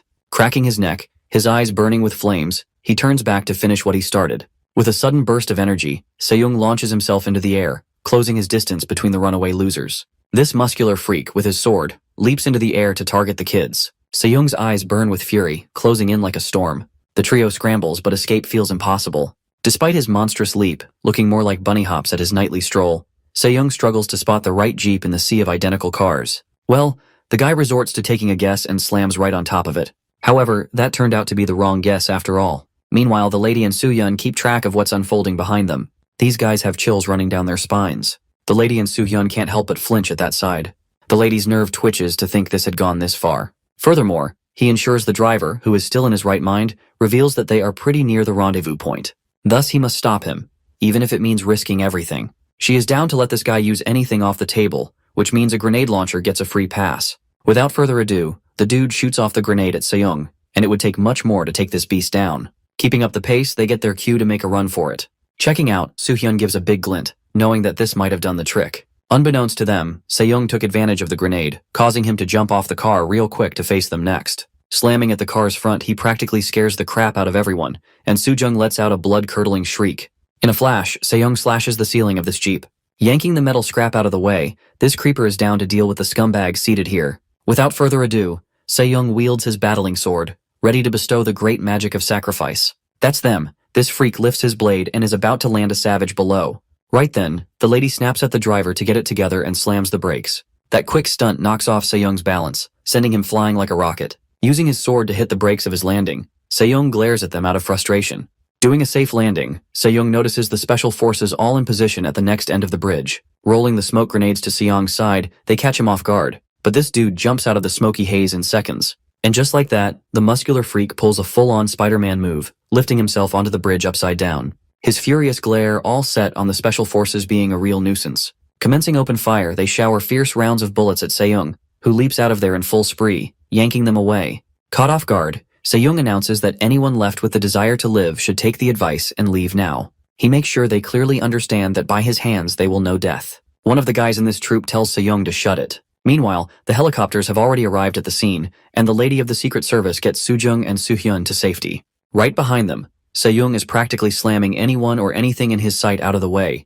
Wiping out the pests, he spots the runaway losers boarding the helicopter. Just as Se-young locks eyes with Soo-hyun, he considers throwing his blade but holds back at the last second. He admits to having different plans for this pair, so he vows to let them drown in fear until the day he catches them. Panic spreads in the presidential residence as everyone rushes to stop Tak Se-young. Officials desperately try to take control of the situation, but everything quickly gets out of control. Moreover, reports confirm that Tak Se-young reveals his identity during a hostage crisis. He is only 18 years old and was last seen at Yangdong Bridge before vanishing without a trace. 3 years earlier, he became the victim of an attack by a group of teenagers, an incident that makes headlines. That same year, his parents set themselves on fire in front of Gwanghwamun in protest, shocking the public. After that, he disappears from records, and no one knows what happens to him. Now, authorities struggle to predict his next move. They search for answers, but no one can determine where he is heading. Meanwhile, another pressing question remains: why is the president absent during such an important crisis? An investigation is underway to uncover the full truth behind the incident. Tak Se-young has a list of names in his mind: Lee Soo-hyun, Jang Soo-jung, Kim Jun-hyuk, Kim Yoo-jin, Lee Soo-ho, Jung Da-hoon, Nam Hee-woon, and Kim Chang-soo. He vows to take their lives and also swears that their parents and siblings will face the same. Meanwhile, in a high-level meeting, key figures gather despite the absence of Kim Sang-pil, the chairman of Aegis. Lee Jo-young, the chairman of Shinjin Corporations, emphasizes proceeding with the meeting without the president. The vice president, Jang Sung-chul, emphasizes the need to stop any related videos or keywords from appearing online. Moreover, he calls on Goodfield and Blue Wing Media to use every possible method, including search engine censorship, to prevent the spread of information. Blue Wing Media's chairwoman Oh Young-suk prepares to take action. Blocking all information seems nearly impossible. While Goodfield has the power to censor content online, Kim Jun-gu, the chairman of Goodfield, explains that the news has already spread across social media, especially on a platform called Fence, and that they have repeatedly asked their former competitor, Nuri Orium, to take down related content. But the situation remains out of control, to which Lee Jo-yang reminds them that regardless of whether Tak Se-young is captured or killed, they must find a way to calm the public. Meanwhile, officials are growing more uneasy. Jung Hyun-suk and Nam Kyung discuss how Tak Se-young showed no fear even when faced with guns. Reports claim he dodged sniper fire, making it clear that eliminating him won't be easy. Soo-hyun and Soo-jung barely managed to escape alive. And now, everyone is questioning how they can possibly stop someone who seems almost unstoppable. If bullets had no effect, then why did he bother dodging them instead of taking the shots head-on? Moreover, the police fail to control the situation, and now stronger forces, like soldiers and hired fighters, are ready to step in. Many doubt that Tak Se-young can escape unharmed once the real firepower is used, and catching him alive is not important anymore. Whether they send a trained killer or a whole team of fighters, their only goal is to get rid of him in any way possible. Everyone feels tense, wondering who he will go after first.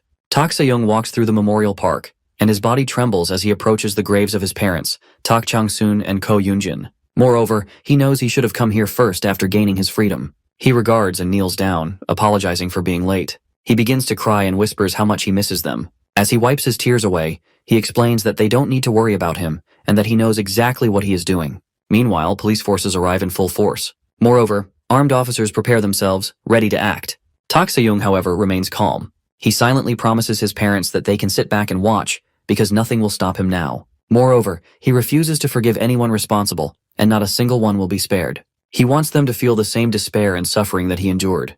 The people who ignored his parents' cries for justice will now face the same silence. Just as he lost his parents, he plans to make their families experience the same pain. That is his decision. The innocent boy his parents once loved no longer exists. He leaves that part of himself behind. Suddenly, the authorities arrive in full force. The army surrounds him, demanding his surrender. Loudspeakers blare orders for him to stop and give himself up. But Tak Se-young has no intention of listening. He wants this country to feel the fear and helplessness of having no one to turn to. In his eyes, those who do wrong must face the consequences, and he will be the one to deliver justice. Without hesitation, they prepare to open fire. The helicopter is flying in the sky when Tak pulls out his sword and strikes inside the helicopter. But before they can act, he speaks. Tak Se-young starts questioning why they dare to disturb his parents' final resting place. The soldiers hesitate for a moment, shocked by his words. Suddenly, a loud crash shakes the ground, catching everyone's attention. Confusion spreads among the forces as they struggle to understand what just happened.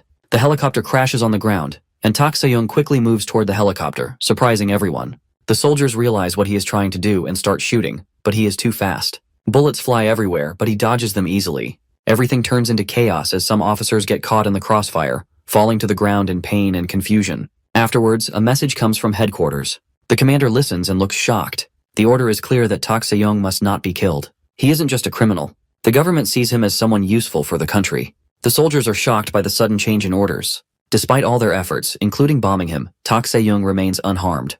The soldiers are in disbelief, wondering how they could possibly capture someone as dangerous as Tak Se-young. Meanwhile, a security director is questioned about the extreme measures being taken, and he warns that using those weapons, combined with armor-piercing rounds, could have serious consequences. However, the director isn't concerned. He points out that the chairman just witnessed his own son's death on live television, and in such a state of rage, he isn't thinking rationally. To him, the only thing that matters now is revenge. When someone expresses concern about the situation getting out of control, the director simply says exactly what he expects. Aegis mercenaries and security forces from the Middle East have ended their contracts and are now heading back to Korea. Moreover, the sudden movements shock everyone, leaving them questioning if this is really happening. At the same time, employees from Aegis's subsidiary companies, with a force 20 times larger, are gathering in Seoul from all across the country. The scale of the operation raises fears that the chairman is willing to start an all-out war in the middle of the capital just to avenge his son's death. Meanwhile, the forces struggle to keep track of Tak Se-young. Reports confirm that they have lost sight of him.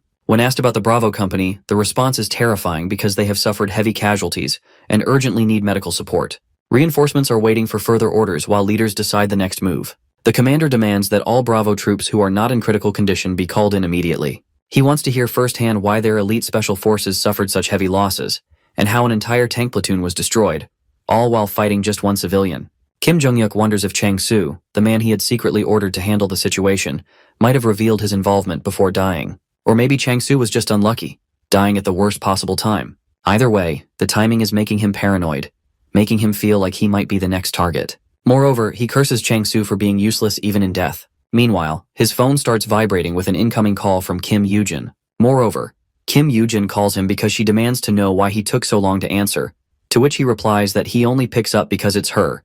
But he's on edge, fully aware of the situation around him. She brings up Kim Jun-hyuk's involvement, saying she knows he ordered Chang-soo to deal with Tak Se-young. Afterwards, he becomes shocked and realizes how she knows. Yoo-jin quickly reveals that Chang-soo never kept secrets from her. That idiot, he thinks, furious that his orders have been exposed.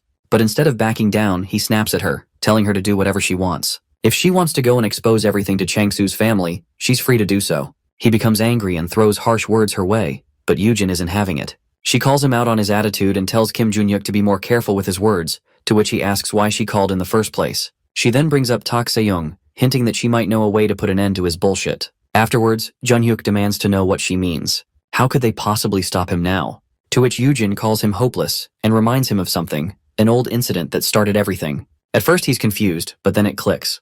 That day, when they had all ganged up on Se-young, he had refused to back down. Even as they hit him over and over, he kept screaming, taking every blow without breaking. Jun-hyuk remembers now the boy they had mocked as a knight in shining armor, always trying to stand up for others, no matter how badly he was beaten. Tak Se-young is spotted near the Jeomdan mountain hiking trail.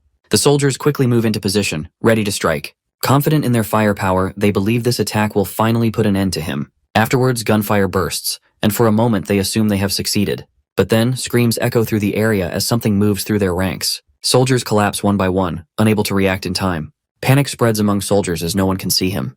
They shout in confusion as they struggle to locate their target, and the situation becomes out of control because Tak Se-young is still out there, and he's not going down easily. At the same time, news stations report a horrifying crime that took place 2 days ago near Samsung Station. A hostage was brutally killed, and experts see it as a direct attack on the country's authority. Moreover, police officials promise they will not ignore criminals who put the public in danger. As authorities block off major roads, the hunt for Tak Se-young continues. Specialists examine his past, believing that losing his parents at an early age affected his mental state.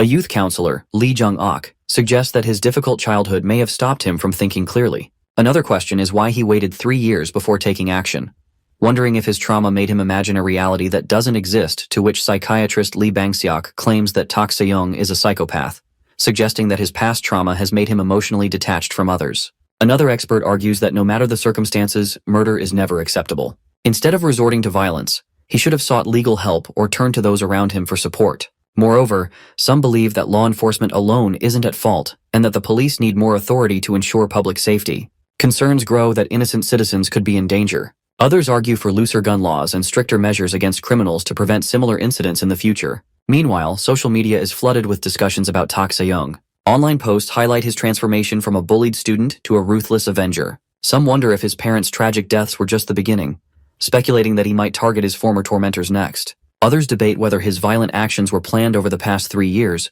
or if society's neglect played a role in turning him into a killer. In the middle of the serious discussions, some users find amusement in the comment sections, treating the situation like entertainment. Afterwards, a shocking video of Chang-soo's decapitation has leaked online, spreading rapidly across social media with hashtags linking it to Tak Se-young and the murder case. Users react with disbelief, horror, and even dark humor. Some express shock at watching the video multiple times, while others joke about the remaining targets losing sleep. Speculation arises about who the other 7 might be, with links being shared to profiles for more information. Opinions are divided. Some doubt the video's authenticity, while others argue that multiple versions circulating online prove it's real. One viewer points out that Tak Se-young's strength is beyond human, comparing him to a real-life action hero. Some even joke about him having superpowers and suggest raising him like a game character. International users start sharing the video, causing a global stir. Meanwhile, the police are deep into their investigation. The Major Crimes Unit has recovered most of the items from Tak Se-young's apartment and started analyzing them. Authorities are now trying to determine whether he stayed in contact with any of his neighbors, searching for more clues about his actions and possible connections. A team is currently questioning people in the area, hoping to gather useful information. Investigators are also searching online for any clues related to Tak Se-young. As soon as the hostage situation began 2 days ago, authorities started digging into his online presence. Since he had been living in isolation, they expected to find something from his past social media activity. However, despite checking his accounts, there were no recent traces of activity. To make matters worse, all records from more than 3 years ago had been completely erased, leaving them with no digital trail to follow. Moreover, searching online seems pointless now. An officer mentions a report from the previous day about Tak Se-young. It came from Memorial Park, where his parents were laid to rest. However, there hasn't been any word from the army. Despite their efforts to capture him, there's no proof they actually succeeded. Another officer hesitates before sharing something troubling. The team sent to the scene has gone silent, and no one can reach them. This leaves everyone stunned. How could an entire unit just vanish without a trace? The police tried contacting Ground Operations Command for answers, but all they got was an unclear response. The officers will be returned once an investigation is complete. Moreover, the situation becomes even more confusing as questions arise about who is actually being investigated. Instead of focusing on Tak Se-young, the authorities seem to be targeting the officers who were present at the scene. This feels completely illogical, leaving many frustrated and suspicious. With the military refusing to disclose any details due to security regulations, doubts begin to grow. It feels like they're hiding something, and some begin to wonder if the situation is completely out of control. Afterwards, the situation takes an unexpected turn. Despite Tak Se-young acting alone with no links to terrorism, the military is forcing its way into the case, insisting on the need for large-scale operations. The sudden involvement raises serious questions about their true motives. Meanwhile, urgent calls keep coming in, and reports emerge that Jang Soo-jung's security team has requested protection for Kim Jun-hyuk, while soldiers have surrounded Kim Yoo-jin's residence. They claim to be acting under direct orders from Ground Operations Command, and are demanding that local law enforcement withdraw. Moreover, military interference is becoming more aggressive than what is really happening behind the scenes. The authorities are looking into Tak Se-young's family and have found his aunt, Ko Hyun-jin, who now lives in the United States. She moved there after studying abroad and later became a U.S. citizen through marriage. Officials have contacted embassy agents to get in touch with her, planning to convince her to come back to Korea. However, they are also ready in case things don't go as expected. If she refuses to cooperate, they have an alternative plan to handle the situation. In Los Angeles, someone knocks loudly on a door. The people outside introduce themselves as officials from the Korean embassy. The woman inside, surprised by their sudden visit, hesitates to respond. As she shuffles toward the door, they insist she let them in. She demands to know why they are there, but they avoid answering directly and urge her to open the door. When she refuses, they finally reveal the reason for their visit. It's about her nephew, Tak Se-young.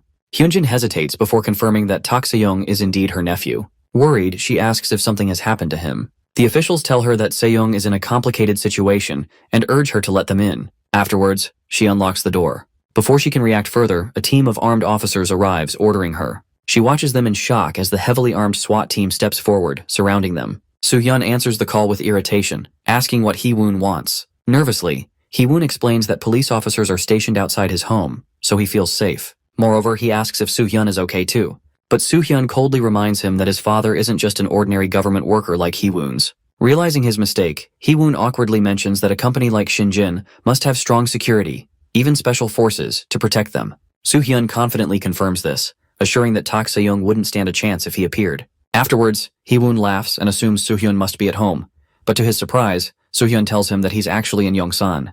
Moreover, Hee-woon is shocked to hear that Soo-hyun is in Yongsan, to which Soo-hyun explains that his father sent him to the US.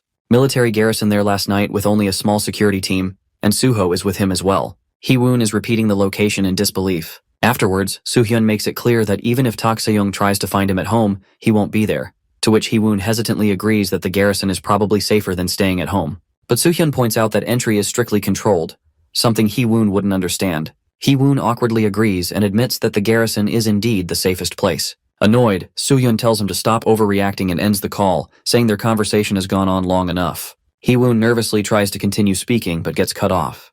Left trembling, he whispers Se-young's name in fear. Moreover, Hee-woon panics, desperately pleading for forgiveness. He insists that he only followed orders and had no choice. He tries to shift the blame onto Soo-hyun, revealing that Soo-hyun is at the Yongsan US garrison and was the one in charge. Trembling, he begs over and over, promising that he's sorry for everything. His voice breaks in fear. Afterwards, Se-young calls his name, to which Hee-woon instantly responds, hoping for mercy. But then Se-young asks a question. What did Hee-woon and his friends do when he begged for help and pleaded for his life? Before he can say anything else, Se-young ends the conversation without hesitation, and a terrified scream echoes. At Shinin University Hospital, the beeping of machines echoes, and doctors assess the critical condition of Yang Muyal, also known as Mr. Yang. His injuries are severe as his spine is fractured, his rib cage is completely crushed, and his limbs are either broken or dislocated. Moreover, internal bleeding has worsened his condition. Meanwhile, a major decision is made that they are going after the one responsible. The head of Sangmu Hall has left the dojo, likely to take action after what happened to his brother. Given his personality, it's no surprise that he wouldn't take any actions against his brother. At the same time, he asks about Hoguk Hall. The members have been instructed by their master to stay cautious and wait for further orders. Shinjin Lee Joyang calls someone after a long time. A lot has happened recently, causing trouble. However, now is not the time to focus on personal worries. The priority is Mr. Yang, who was severely injured while protecting a foolish young man. Moreover, protecting others was part of Mr. Yang's duty, and injuries were always a risk in his line of work. Shinjin Lee Joyang feels sad and upset about what he has put him through. Moreover, Mr. Yang agreed to protect the man's son because of old connections, even though he wasn't eager to do so. Now he is badly hurt because of the son's foolish actions. However, there's no use in blaming anyone.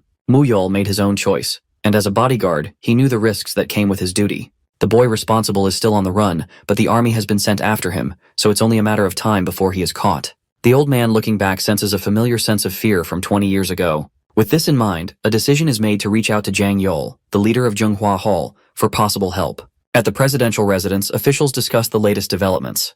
The president requests a briefing on the situation and is informed that one of Tak Se-young's targets, the son of Deputy Tax Commissioner Nam Ki-jung, has been killed. Moreover, the security forces assigned to protect the victim, including police squadrons and military troops, have been completely defeated. Investigations at the scene are ongoing. Meanwhile, Tak is heading towards Sejong, with authorities actively pursuing him. Afterwards, the president then gives a surprising order.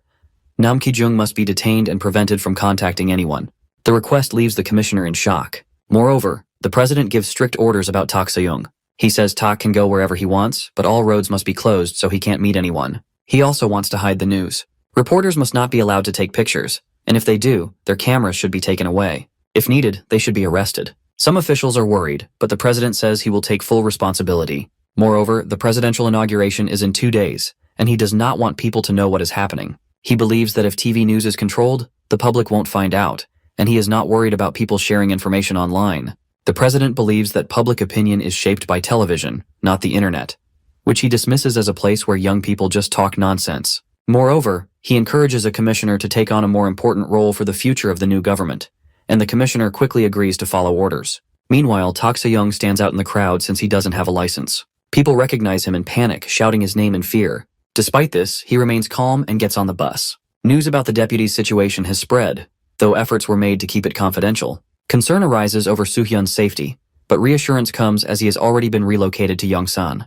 This location, specifically within the US Army garrison, was chosen because the threat is not ordinary. A hotel inside the garrison provides a secure place for him. Lee Joyang's quick thinking impresses others, as it wasn't an obvious solution.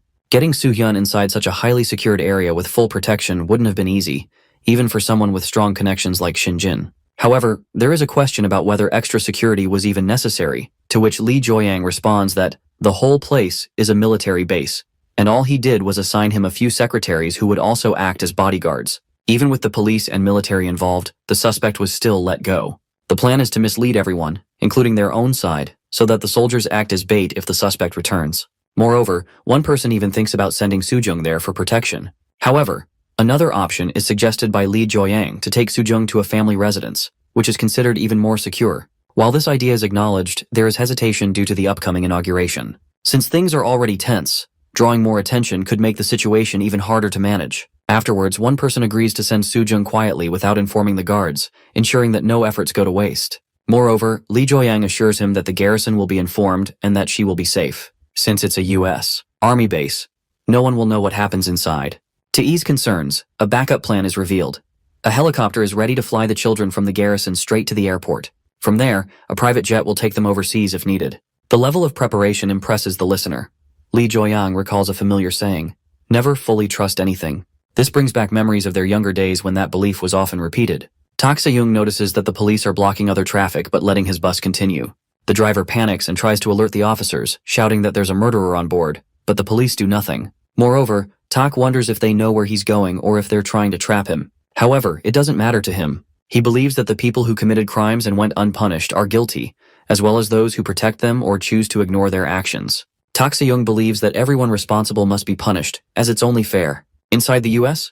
military base, officials discuss sending Sujung there for protection. One person questions the decision, pointing out that she is already under higher security than even the Prime Minister. However, Agent Nam insists that the garrison is the safest place and assigns her to handle the situation.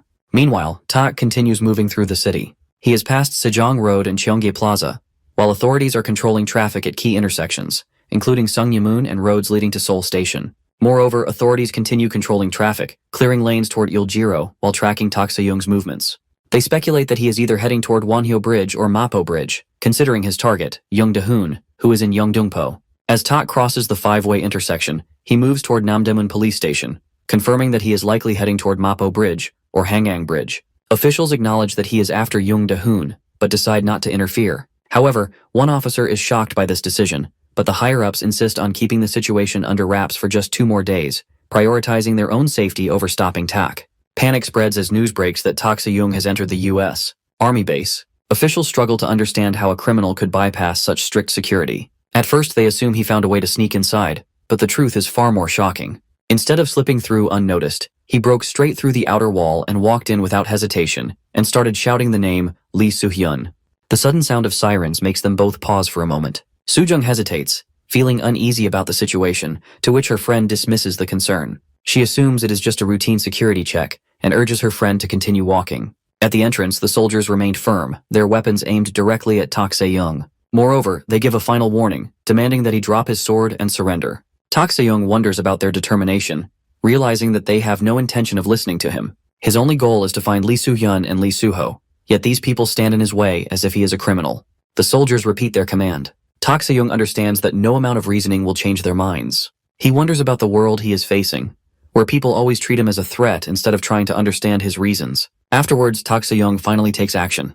The soldiers react immediately as they prepare for a fight. Then, a loud crash breaks, and the ground vibrates under the force of impact. A soldier holding a gun shouts at others, telling them to do something instead of just standing still. Afterwards, the army vehicles come, and Tak fights back with his powerful sword, killing soldiers. The impact of his landing makes a loud bang, showing his great strength. Standing on the vehicle, he grips his sword tightly. The soldiers now know they are facing a very dangerous man. At CIA headquarters, agents closely monitor a live broadcast streaming directly to command and across America. Riley is responsible for recording and keeping the camera steady while making sure every moment is captured.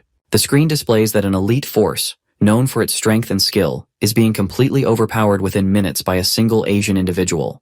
The competition between the highly trained soldiers and the lone fighter leaves everyone watching in disbelief. Some had seen recorded clips before, but witnessing it live makes it feel even more unreal. A senior analyst comes forward, trying to process how this is happening. These soldiers were meant to be the best, yet they fell so easily. Meanwhile, another official at the front examines the consequences that, if one person can take down an entire elite squad, the future of DRAPA's combat android project is uncertain. The program was meant to create powerful artificial soldiers, but its purpose seems meaningless now. The soldier enhancement program is still far from success, with current methods only improving human abilities by 30%. This level of advancement is nowhere near the extraordinary power they have just witnessed. Realizing the importance of this discovery, an official decides to travel to Korea immediately and tells others they can join if they wish. He also orders an immediate ceasefire, understanding that the target is too valuable to be harmed. Instead of eliminating him, their new goal is to capture and study him. Tak sees a huge number of enemies ahead. Before they can escape even further, he knows he has to break through. Afterwards, he pushes forward, and suddenly the soldiers stop shooting and start falling back. Confused, he wonders why they are letting him pass so easily. Something feels off. The commissioner is in shock. He can't believe what he's hearing. Tak Se-young has broken into the U.S. Army garrison. He suddenly smashed through the wall and went inside. The police had kept their distance because they were ordered to avoid conflict as much as possible. Since they weren't expecting him to break in, they had no time to react. A notice has been sent to the U.S. Army, and they are waiting for a reply. Nam Ho-jung answers a call. The voice on the other end urgently asks where they are, to which she responds that they are at a hotel inside the U.S. Army garrison as instructed, and they are currently with Lee Soo-hyun and Lee Soo-ho. The caller suddenly orders them to leave immediately, but before the message can be completed, the call is cut off. Something is wrong. Nam Ho-jung realizes and borrows a phone for a moment. Looking at the screen, she realizes something alarming. The phone has the same symbol. The network has been jammed. Moreover, the situation feels off. If the troops were just in the middle of tactical training, it would make sense. Afterwards, Tak doesn't feel right because they haven't fully withdrawn, yet they aren't attacking either. It's unclear what they're planning. None of it matters. Anyone who gets in the way will die. That's all there is to it. Before arriving, there was a phone call with Yujin. Soo-young claimed to have a way to stop the monster in its tracks. She even said he would come to them willingly and comply. Afterwards, Soo-hyun tells her that they are probably talking about that guy's aunt. Father has already sent someone to handle it. Moreover, his aunt is no secret since the information was already shared with father. But when Yujin heard about it, she just laughed. Jun-hyuk might know something since Yujin always tells him everything she does. He was frustrating as always, refusing to share any details. There is no way they reached her before father did. Afterwards, Soo-ho is asked to bring some water from the car by Soo-hyun because the water here has a bad smell and isn't drinkable. Soo-jung also requests a bottle, and Soo-ho agrees, stepping away to get it. Afterwards, Nam Ho-jung reminds Soo-jung to go back to their room, to which she responds and feels confused because Soo-hyun is still there. Nam Ho-jung grabs her tightly and whispers that she has a bad feeling and they need to hurry. They walk in the wrong direction from their room, and suddenly, a loud scream is heard, and they start running. Inside a high-security building, a dangerous fight is happening. Tak Se-young, a strong man with big muscles, stands calmly, while others look at him in shock. He is not scared at all, even though many people are against him. The armed soldiers try to stop him, but nothing works. Their weapons and skills are useless against his power. One soldier realizes this man is not normal. He is stronger than anyone they have ever fought. Moreover, some soldiers don't hear the order.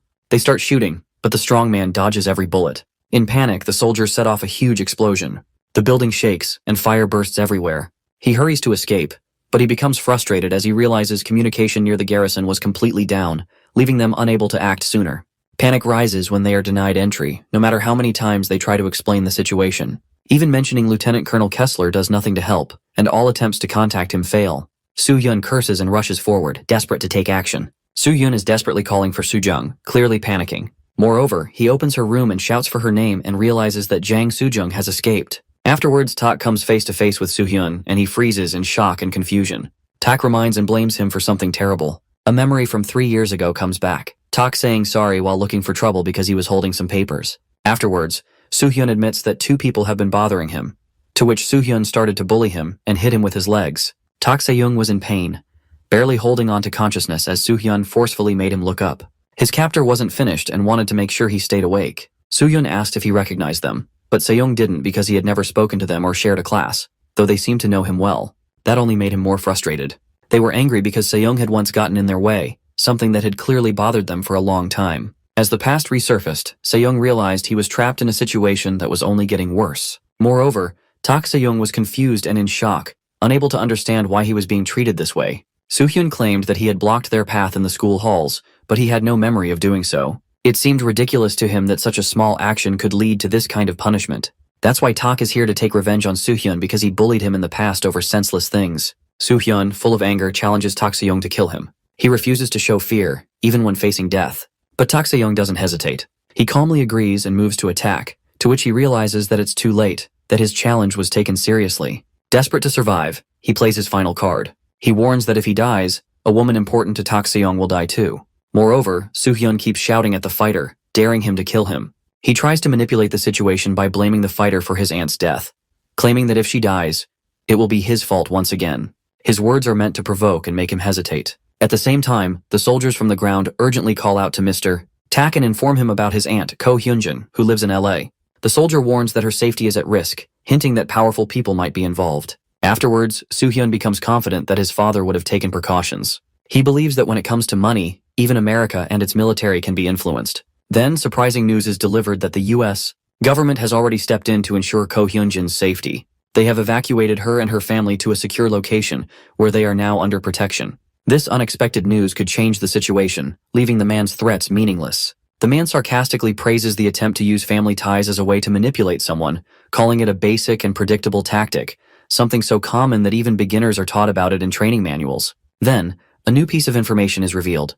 Among the civilians who have been evacuated from the hotel, there are two very important individuals, a Korean Secret Service agent and the child of the president-elect. A superior figure asks whether these individuals followed the given orders, but the response is negative. Instead of complying, they are now requesting a helicopter to safely leave the garrison. Afterwards, one person suggests delaying them, but another warns against acting too quickly. Dealing with the president-elect's child could be difficult, especially with a trained agent by her side. Any wrong move could make them suspicious, which might cause trouble. The order is given to fulfill their request to arrange a helicopter and take them wherever they want to go. However, they must remain under watch and the exact message should be relayed to them. The person in charge acknowledges the command, confirming that everything will be handled as instructed. Meanwhile, the superior figure assures that they will arrive in Korea before morning. Someone calls out to Mr.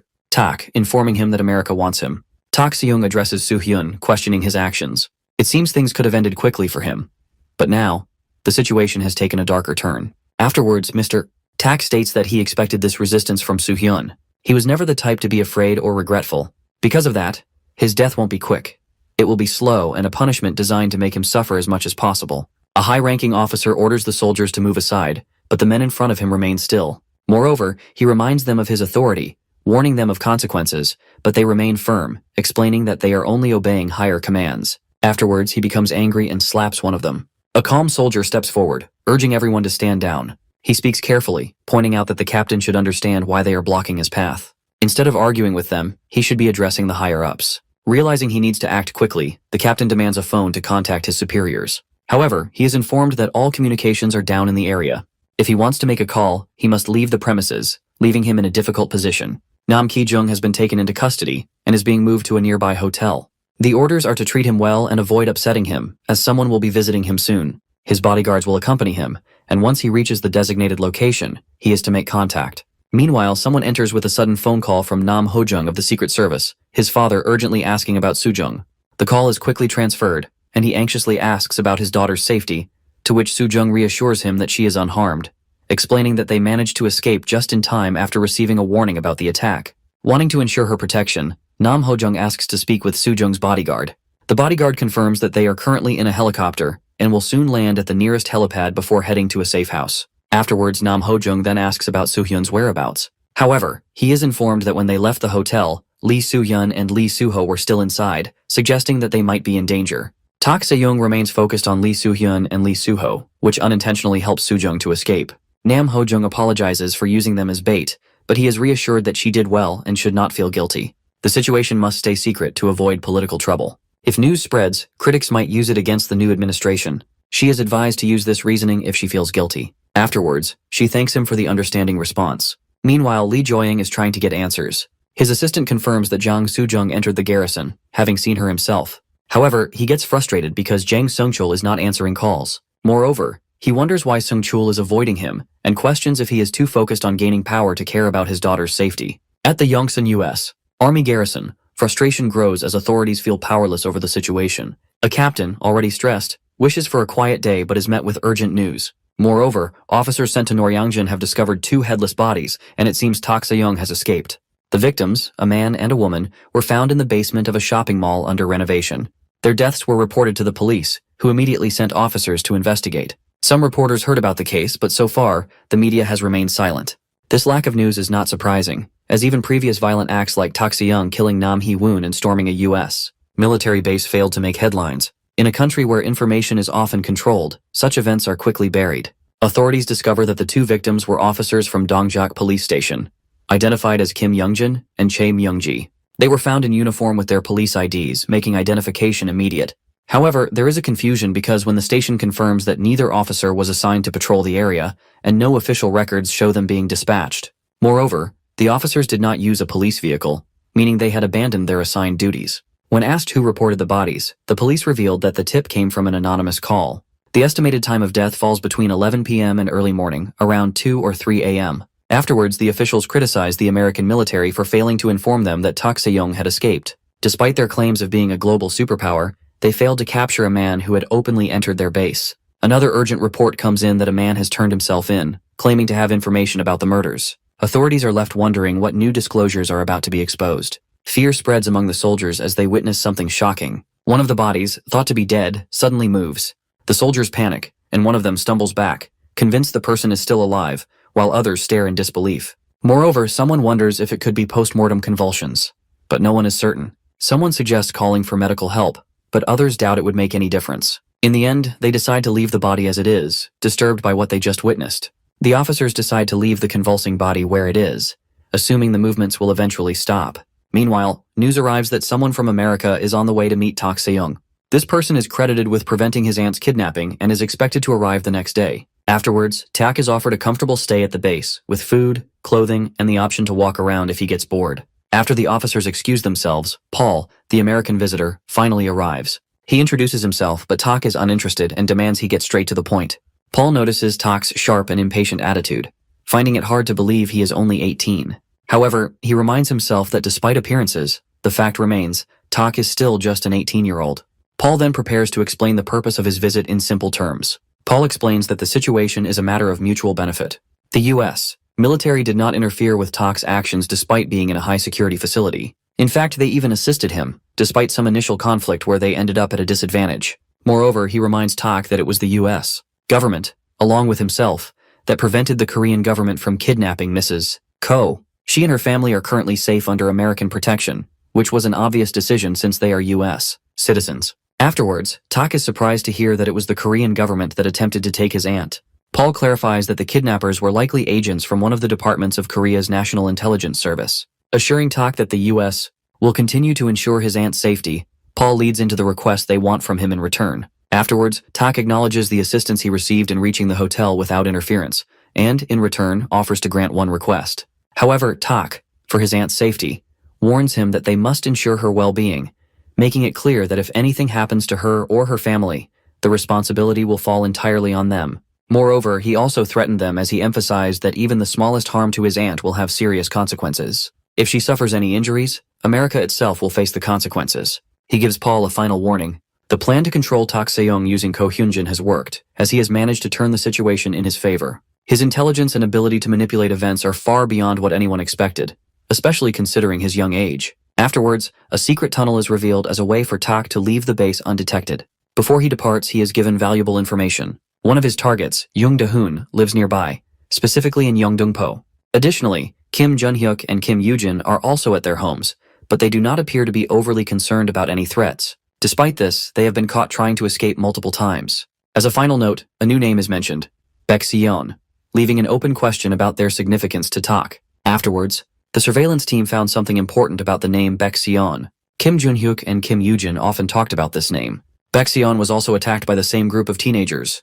A shocking truth is revealed that there was not just one victim in the attack. Initially, reports mentioned both a male and female student with severe injuries, and 2 ambulances were dispatched. However, the records were later changed to show only 1 ambulance, making it seem like Tak Se-young was the only victim. Those involved admit that they were paid to stay silent, which meant Tak Se-young's parents never learnt the full truth. Even though many students and teachers witnessed the incident, the perpetrators managed to cover it up completely. The truth about Baek Se-yeon's disappearance becomes clearer. Everyone who had any knowledge of her hospital staff, witnesses, and even her family was silenced with money. Her family, like many others, was compensated to stay quiet. However, the situation took a turn when Tak Se-young's parents refused to accept hush money. They saw their son's suffering as something that couldn't be erased with compensation, leading them to take drastic action. The perpetrators, powerful figures in politics and media, believed they could manipulate the situation and control the narrative. Their goal was to keep Baek Se-yeon's condition a complete secret, ensuring the truth never reached the public. The witness finally speaks out, realizing the truth should never have been hidden. The situation was too big to cover up, yet fear kept everyone silent. Now, with 2 police officers murdered who were his co-workers, and the witness is terrified for his own life. He decides to confess. Meanwhile, someone arrives in the room and tells the news to his captain that Tak Se-young has been spotted escaping the garrison, heading straight for Gangnam. The officers are shocked to know that Tak Se-young was inside the garrison the entire time. If that's true, then someone else must have been responsible for last night's murders. Afterwards, the captain quickly instructs the detectives to check on Kim Jun-hyuk and Kim Yoo-jin. They become confused if Tak was inside the base. How could he have been involved in the attack? And if it wasn't him, then who is responsible? People online are watching real-time footage of Tak Se-young running toward Gangnam. Some are reacting with shock, while others treat it like entertainment. Meanwhile, someone is tracking Tak Se-young's movements in real time and realizes he has changed direction. Instead of heading toward them, Tak is now moving toward Shinsa-dong. One person feels relieved that they aren't the target for now, but Jun-hyuk panics upon realizing that Shinsa-dong is where Kim Yoo-jin is. Jun-hyuk tries to warn him immediately, but Yoo-jin doesn't seem to understand the urgency. Jun-hyuk suddenly decides to leave, alarming his mother. He urges her to leave with him before Tak Se-young arrives, but she doesn't understand his fear. Moreover, she reminds him that the army is protecting them, believing they will be safe. Jun-hyuk insists that the army won't be able to stop Tak and that if he arrives, they're all as good as dead. His mother is shocked, but Jun-hyuk claims that he knows a way to stop Tak completely. The detectives are confused about Tak's movements. If he was inside the garrison, it wouldn't make sense for him to be responsible for the murders the previous night. At the same time, witnesses saw him leaving the base today, which raises more questions about what really happened. Their attention then turns to Baek Seon. He assumes she didn't survive because her injuries were too severe. When he first saw her, he believed she was already dead. However, Captain Detective isn't convinced and demands an investigation from Detective Kuto to confirm whether she is truly dead or still alive. Afterwards, the detective orders a full investigation into Baek Seon, demanding every piece of information available. Moreover, he also asks about her parents, wanting to know if there have been any updates on them since the incident. Meanwhile, fear spreads among those being targeted. Someone realizes that the authorities, both the army and the police, are powerless against Tak. Jun-hyuk panics as he becomes convinced that he will be the next victim. A frightened person reveals that Baek Seon is currently at Yongjin University Psychiatric Hospital. Moreover, he insists that he is telling the truth. Afterwards, Tak reminds him that since the incident has happened, every effort was made to find Seon, but she seemed to have completely disappeared. The media, school, and even classmates' social media accounts acted as if she never existed. The cover-up was so thorough that even those searching for her began to question their own memories. Moreover, Tak realizes how wrong this is. No one, whether a classmate, teacher, police officer, or even the government, should be able to use ignorance as an excuse. The authorities ignored the desperate pleas of Seon's parents and erased the life of an ordinary girl. This injustice is what has led him to take action. A group rushes toward the second floor of Yongjin University Psychiatric Hospital, determined to reach their destination. A doctor falls onto the ground and is knocked aside but insists that he is fine. Meanwhile, someone finally arrives at their goal, addressing Baek Seon after a long time apart. At the same time, panic spreads as Tak Se-young is spotted entering the hospital. His arrival is unexpected and makes everyone shocked. Guards outside Baek Seon room are waiting for Se-young to show up when they notice cracks on the floor. Instead of climbing up the stairs, Se-young opted to jump through the ceiling instead, and into the second floor. Horror is visible on the soldiers' faces when they see Se-young pop out of the ceiling, but to their surprise, as soon as he lands on the ground, immediately dashes forward towards the soldiers. Before they can even react, they are hurled against the wall, only to be met with an unstoppable barrage of fists. After knocking out all the guards and clearing the passage, Se-young looks around to find Seon's room. However, his eyes widened when they shifted to a room. Blood splattered all over the door's glass. Carefully, he opens the door, having no idea of what he might witness. But to his surprise, blood coats the room, and in the middle of the room, Seon is twirling around with a hand in her knife, while, on the ground beside her, Jun-hyuk is holding his bleeding throat and his mom. Oh, Young-suk can't help but cry for her child. Tears fall down Young-suk's face. Jun-hyuk chokes on his own blood. His mom cries out and curses them for laying their hands on him and claiming they had no right to hurt her son. But she falls silent when the same knife which killed her son pierced through her throat as well, murdering her in one blow. Seon then tells the dead body, the only people who could say those words were Se-young's parents. She then turns to Se-young and greets him, but Se-young is stunned. Baek Seon was a Trafford student from Hoyeon Girls Middle School. She was the #1 student there. On her first day of school, she was eager to meet everyone, but at the same time, she was expected to perform well in this school too. One day, Tak Se-young was looking for items in the trash can that the bullies threw away, but when Seon tried helping him, he warns her to not help him, as he is scared of the bullies and what they might do to her too. But instead of heeding his warning, but she assures him that she'll play along, pretending to be just another student who bullies him. Se-young's lips trembles, trying to hold back his tears as this new girl is actually trying for him and will go through all these troubles just to help him. And now in the present, these two are staring at each other.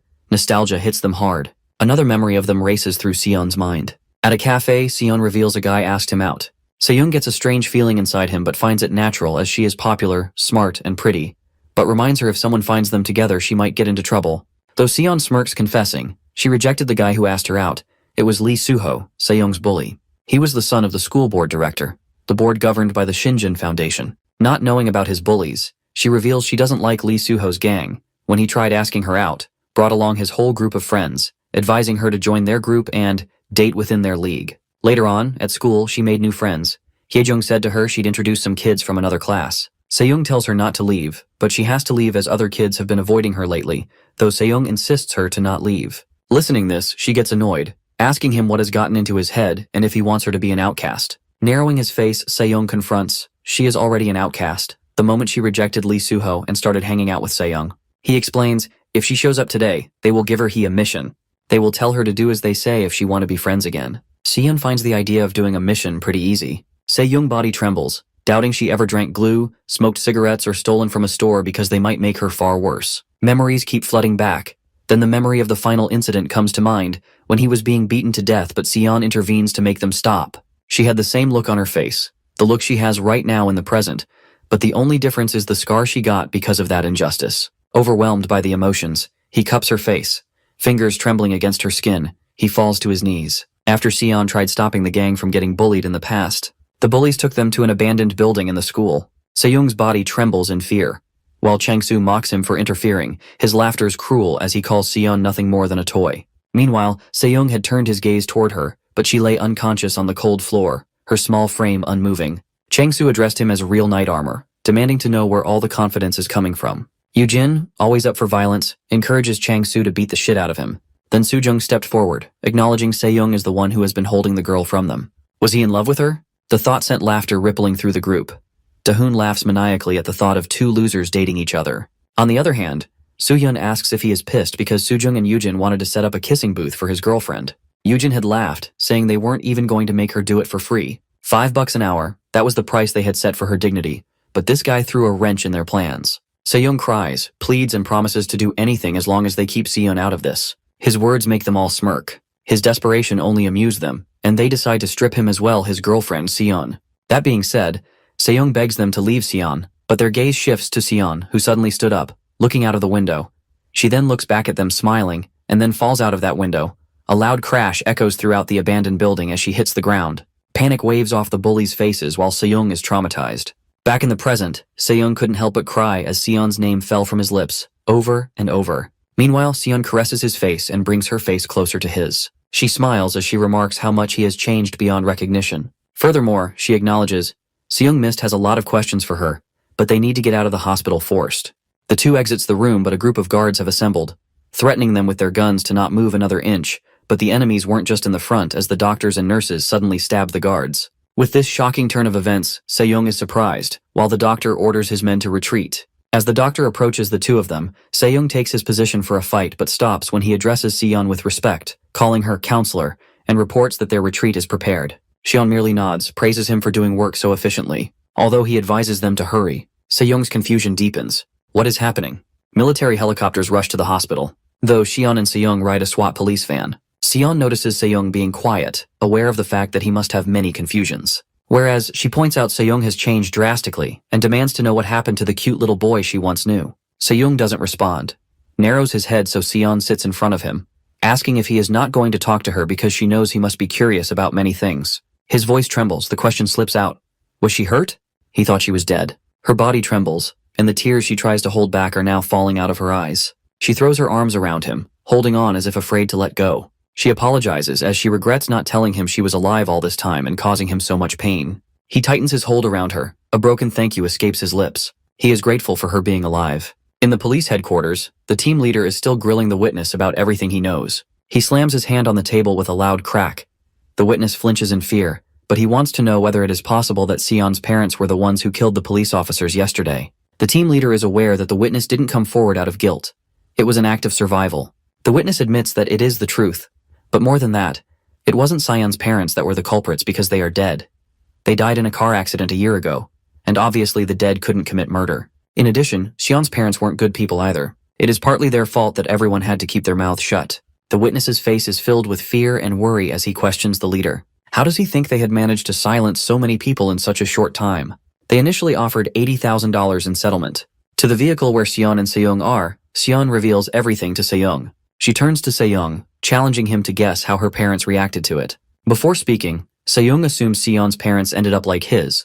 But to his surprise, she reveals that they said they'd settle for $200,000. And after a compromise, they agreed to settle for $120,000 on the condition that her medical fees would be covered. Seyoung stares at her in shock, his mind unsteady from what he just heard. Seon lets out a bitter laugh. It was crazy, wasn't it? Seyoung isn't even family, yet he is so shocked. How could he possibly think she had felt? She reveals that wasn't the only crazy thing her parents did.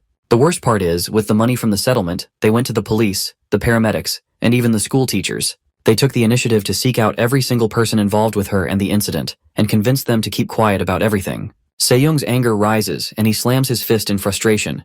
The impact is so intense that the van swivels on the road, but Seon knows there is no point in getting angry now. She then points out how she was bedridden for over a year. While Seyoung was in a coma, his parents fought their lonely battle against the perpetrators. He found out about their tragic deaths much later, but she was wide awake and forced to watch and listen to everything her parents were doing. She wanted to die when she found out that her hospital room and everything that occurred inside it were being funded by them.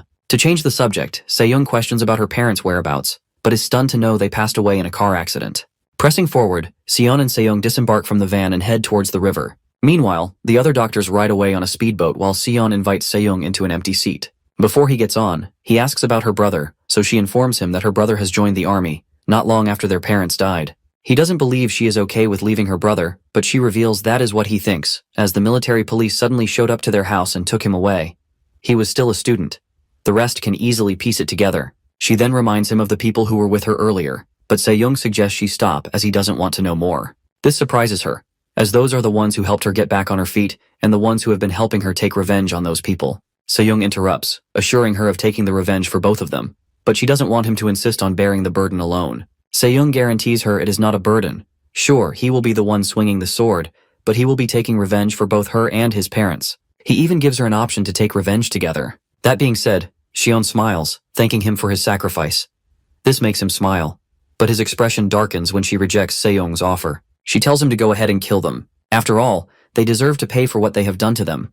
But as for the people who turned a blind eye and everyone else who contributed to the crime, she is going to kill them all, and that is her idea of revenge. Hearing this, Seyoung's eyes widen in shock as she isn't the same girl anymore, while she smiles with a crazed glint in her eyes. Seon admits that last night she killed the two officers who were dispatched on the day of the incident. She decapitated them, just like Seyoung, so they probably are thinking he is the culprit. She apologizes to him for that. In actuality, she wasn't really sorry. It was her aim to do this in the first place. At first, she wanted to make it look like an accident, but then she saw what Seyoung had done. Proper revenge means letting the whole world know why you have done what you've done, and someone has killed their victims. Seyoung gets flashbacks of all the people he murdered. He couldn't say anything, so he clenches his fists, being speechless. At the police headquarters, the witness narrates how Seon's parents approached him. It was a few days before they died in the accident. To be precise, it was the day after the video of Seyoung's parents had gone viral. They said that the whole country was abuzz with the news, and that it was their chance to demand more money from the perpetrators, with the incident gaining more spotlight. They wanted the witness to lend a hand. The team leader is in utter disbelief. How could parents sell out their own child? Were they even her real parents? But the witness declined the offer. The parents of the perpetrators are powerful people, so he was scared and uneasy about getting further involved, plus what Seon's parents were doing was just plain cruel. The leader is well aware. The witness didn't find it cruel or anything. He was just scared. However, the witness continues speaking, confronting Seon's parents who died in a car accident, but he knows it wasn't an accident. The team leader stutters in disbelief, but before he could go deep, the witness pulls out his phone from his pocket, quietly slides his phone to show him a text. A text he received from an unknown number, the day before the accident happened, threatening to wait as they are next. The witness, at that time, had a feeling that something is connected to Bayek's family, but he ignored that odd feeling.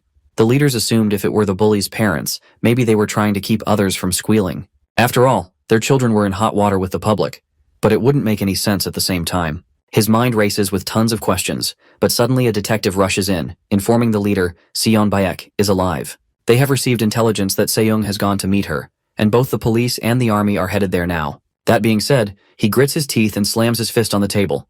They are the investigative team in charge of this case. Why did the police head there? And why is he even receiving this news right now? Meanwhile in the river, Sion urges Se-young to continue on his revenge as she doesn't want to stop him, while she continues on her chosen path as well. Se-young is about to offer his services to Sion, but Sion stops him and assures him that revenge is only a part of the endgame.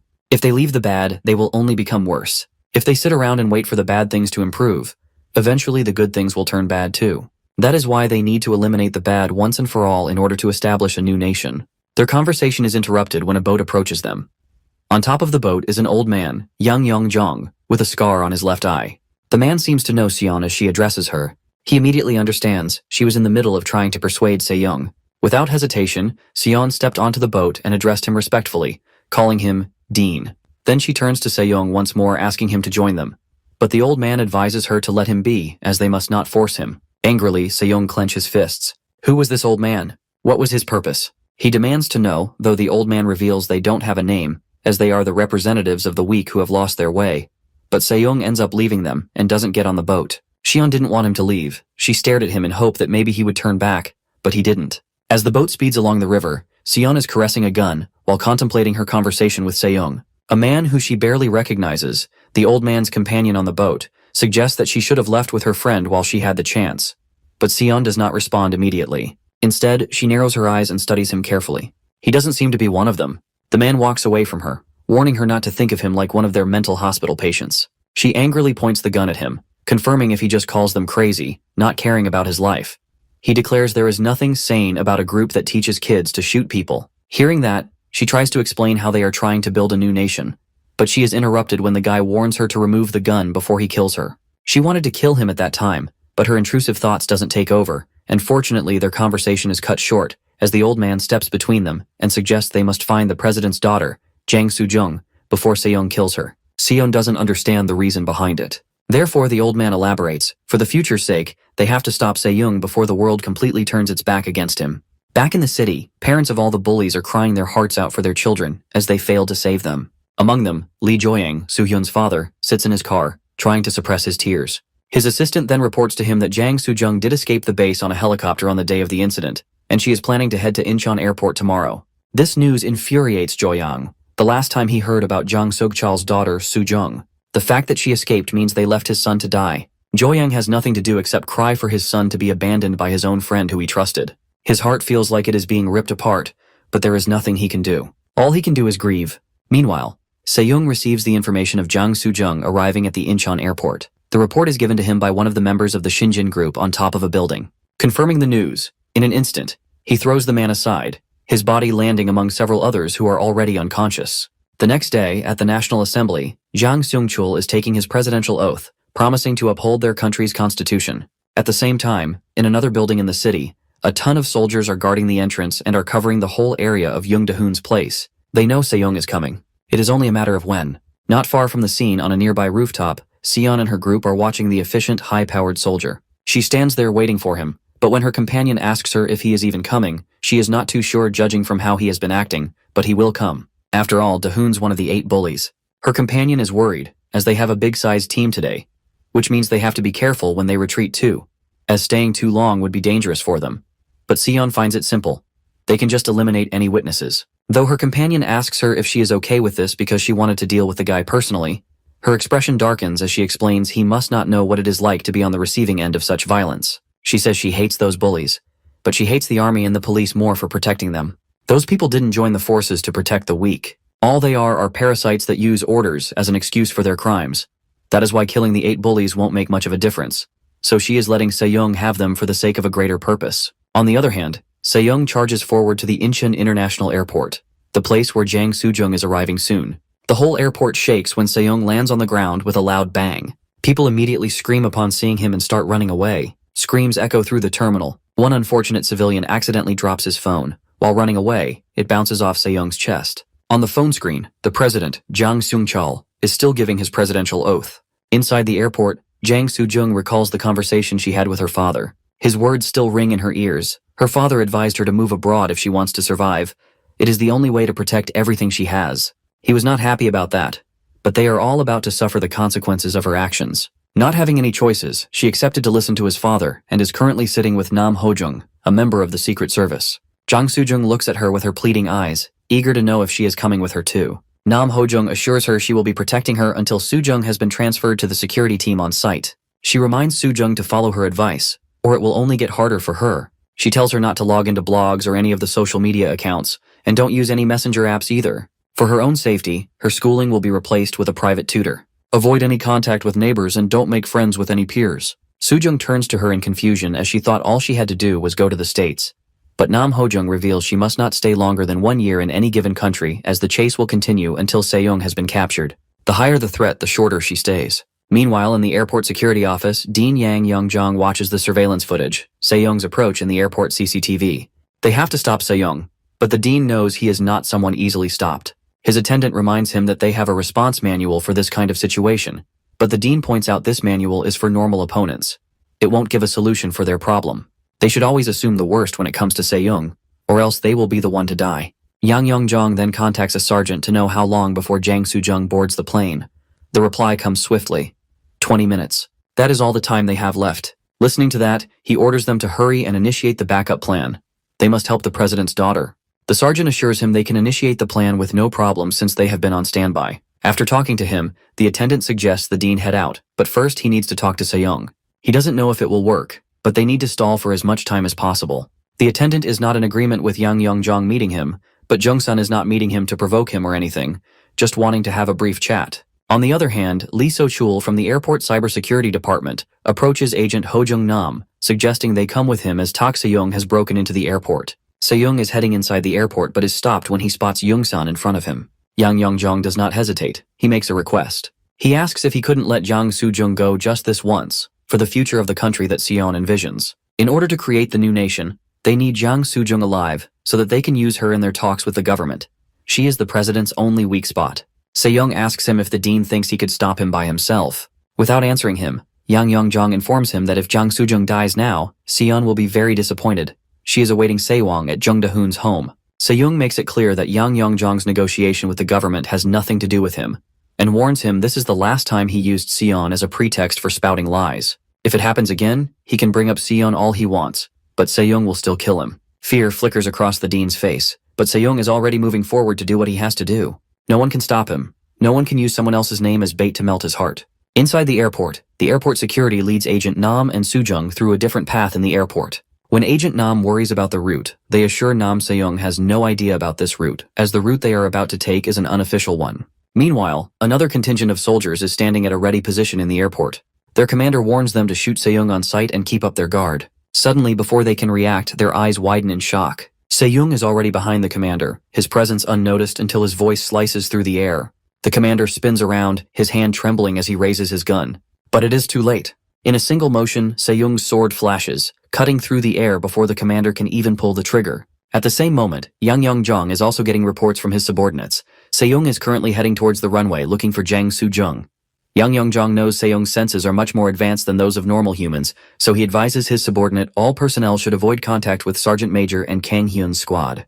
The subordinate assures him Jang Soo-jung will escape in one piece. As for Se-young, he stopped walking calmly in the airport, but instead opted to jump off the window onto the runway. From there, he spots Soo-jung running into an airplane on the other side of the field. Se-young screams at them furiously, catching their attention. Therefore, Soo-jung and Nam quickly climb up the plane, while Se-young tries to run across the runway. Deep down, he is aware he won't be able to reach her even if he jumps. The airplane is about to take off. Not having any other option, he pulls out his sword and prepares to throw it in. Sword arcs around the runway and follows the plane as if it is attracted to it. The sword then sliced the upper part of the plane. Inside, Agent Nam covers Soo-jung with her body like a shield so she won't get hurt, while the sword cuts through the cabin.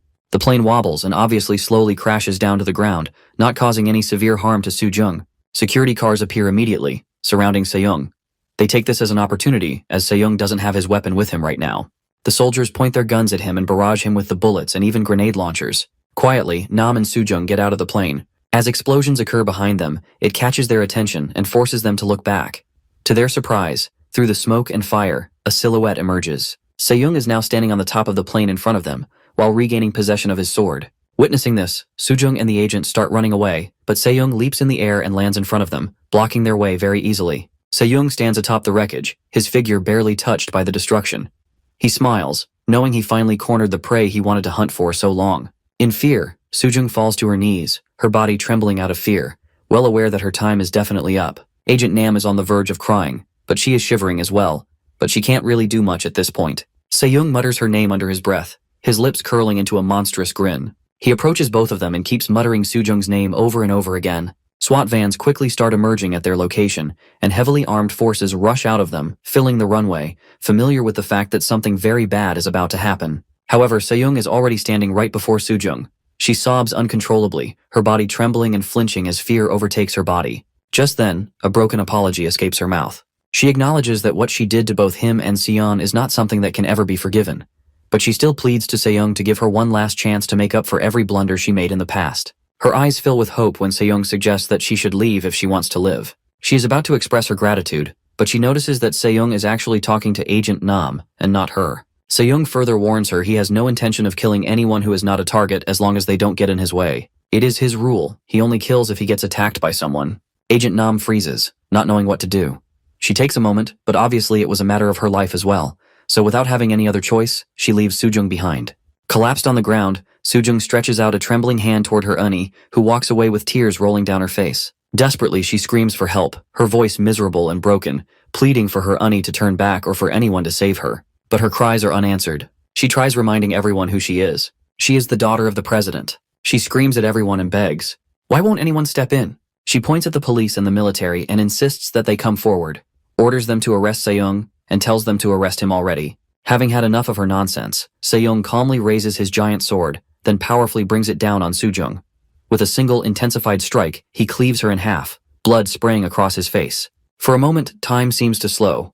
Flashes of his mother, father, and Sion flood his mind. His lips curl into a chilling smile with satisfaction. Only one remains now. In another country, Japan, at the Cabinet Intelligence and Research Office, a meeting is being held. The leader suggests to all his members that there was no room for hesitation, no space for half measures. To limit themselves to a single strategy was to invite failure, and failure was not an option. They must find a way to pressure and win over Tak Se-young, employing every means necessary to secure it. They need a contingency plan in case they fail to secure Se-young, a plan to obtain that power for themselves. Some suggested that before they could break Tak Se-young, they needed to understand him. Where had he acquired such strong power? How had he obtained it, and more importantly, how did it work?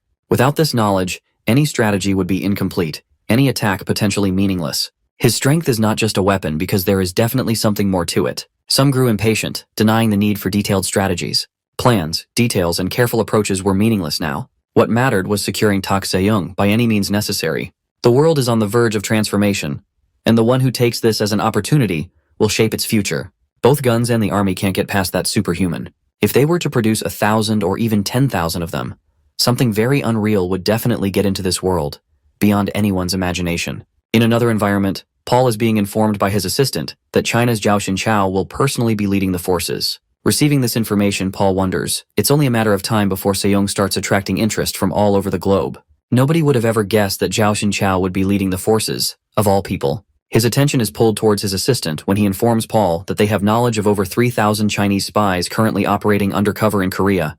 And that figure doesn't even include companies and organizations. Paul's mind wanders. Those people use their strength number even when it comes to spying. Though the assistant assures him they are starting to see movements in Japan as well. But Paul tells him to let them fight amongst themselves. This shocks the assistant. He hesitantly questions his boss if he is not going to take any measures against them, because if Japan or China get their hands on Se-young, it would be a literal war. He insists, Paul, they will be willing to forgo diplomatic relations and resort to force if it means securing Se-young. So this is not something they all should simply be writing off. However, Paul is smirking because he somewhere has an idea that it won't happen. Once someone gets on Se-young's bad side, they are out. The assistant interrupts urgently. Tak Se-young could be won over, not just by force, but by money or power maybe. And if another country wins him over, it wouldn't just be a loss, it would be a catastrophe. Paul agrees that the other countries might make him a few offers, but he doesn't think that Se-young would accept. But if China offered him land and governing power, in that case, Se-young's aunt and her family, who were designated as protected persons, could transfer them to Fort Bragg. They will even employ the help of folks there. The assistant's eyes widen when he realizes Paul will have the 82nd Airborne Division protect a civilian family. Paul laughs manically. His expression turns into something dark, finding it a great idea. He wants to get on Se-young's good side, and he will do it using his aunt. Back in the city, So-yan's father, chairman of Xinjin, Li Joyang, is standing in the rain, still mourning the loss of his son, and promises to get revenge for him, and to make Se-young's death more painful and terrible than his. And the people who stood by and watched his wrongful death will have no exception at all. They will all pay. After the funeral, the families of the victims held a press conference, with Lee Joyang acting as their representative. Their statement was filled with rage, and they wept, knowing all their children had been brutally murdered within days by the murderer Tak Se-young. They denounced the government for its incompetence and its haphazard response to the situation. Citizens were in great shock when they learned the true scale of the disaster. Chang Su and the president's daughter hadn't been the only victims. Most of their friends have also been murdered, but that was only the beginning. Once headlines started reporting hundreds of innocent police and military personnel had been killed during Se-young's killing spree, there was public outcry. Families wept, their cries of grief piercing through the nation's collective shock. Outrage erupted like wildfire. Those who had glorified and defended Se-young all but vanished. He was considered no more than an unruly, law-breaking terrorist, an evil force that posed a threat to the nation and its people. Tak Se-young has officially become a public enemy. In his presidential office, President Seung-chul watches in horror as the screen plays the final moments of his daughter's life. Soo-jung, helpless before Se-young's blade. His lips quiver as he mutters her name. His entire body trembles with unbearable agony. His heart feels as if it has been torn from his chest. Clenching his fists, he forces himself to breathe through the pain. He begs Soo-jung to wait for him in heaven and swears no matter what it takes, no matter how long it takes, he will have his revenge. Suddenly he hears a knock and acts normal. It is Park Sang-gyun, director of the National Intelligence Service. He brought someone with him to advise them on the current situation, as they are in the midst of a crisis. The person is none other than the dean, Yang Yong-jong. After being seated, Director Park explains to Seung-chul that the old man is the one who laid the foundation of the country until he retired from the Ministry of Security, but now he is returning from retirement to get it, so Seung-chul asks if there is a way to kill that guy. That being said, hesitantly, the old man tells them to firstly detain Young Da-hoon. He is the last surviving target. Meanwhile, a large hunk of rocks hits the building where Da-hoon has been hiding. Soldiers steady themselves to be prepared for any attack or danger, but when the smoke gets clear, they notice Se-young on the street. The soldiers are confused, unsure what to do. The commander announces to pay attention and not to retreat or return to base. All the soldiers panic. What are they even supposed to do with that order? Suddenly one of the guys takes the initiative to walk towards Se-young, claiming this is what the people get when things are being left with zero athletic training, and announces to Se-young that he will be his opponent. He proudly says that size and strength aren't everything. Technique is where it is really at. He reveals that he is a former boxing champion. He mocks Se-young's technique, calling them sloppy punches, which are going to be a piece of cake to dodge for him. The guy lifts his arm in a ready stance.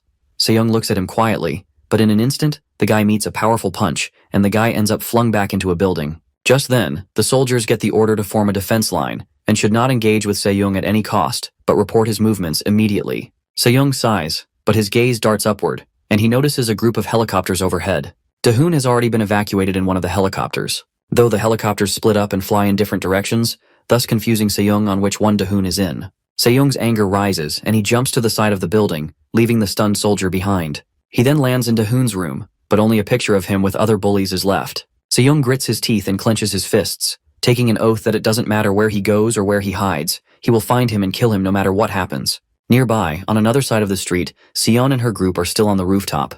Sion watches the video of Soo-jung's murder. Her grip tightened around the device, her expression unreadable. She wanted to kill herself. However, her commander gets a call, someone on the other side of the phone, ordering him to assemble a squad to keep watch over Se-young. The person wants the rest of him and his company to return to base. Confusion flickers across the commander's face. Se-young has only just arrived, and the battle is far from over. Why retreat now? Before he can question it further, a call comes through. The voice on the other side explains, foreign spies operating in Seoul have set their sights on Sion. Worse, China's involvement is becoming impossible to ignore. They're everywhere, watching, waiting. The situation has totally shifted. Obeying the person's command, the commander agrees to have some company members accompany Sion back to base. The person reminds the commander that he must understand that Sion is very important to them. She is to be reborn as a symbol of their movements. Sion will be the one to spearhead the fall of the current puppet government, so until they return to the base, their top priority should be to keep Sion safe no matter what. Once they are there, he will have to report her every move, and she will not be allowed to leave the premises without permission.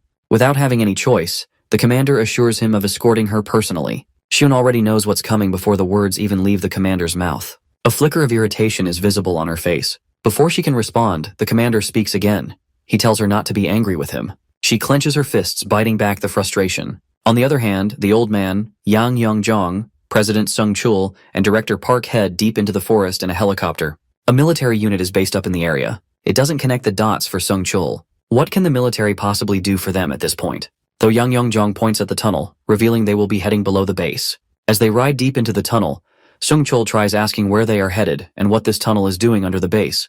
But Director Park assures him of explaining the details once they are there, as they will be arriving at their destination shortly. Inside the tunnel, Seung-chul's eyes widened in shock to see another door. This one is much heavier and larger than the one outside.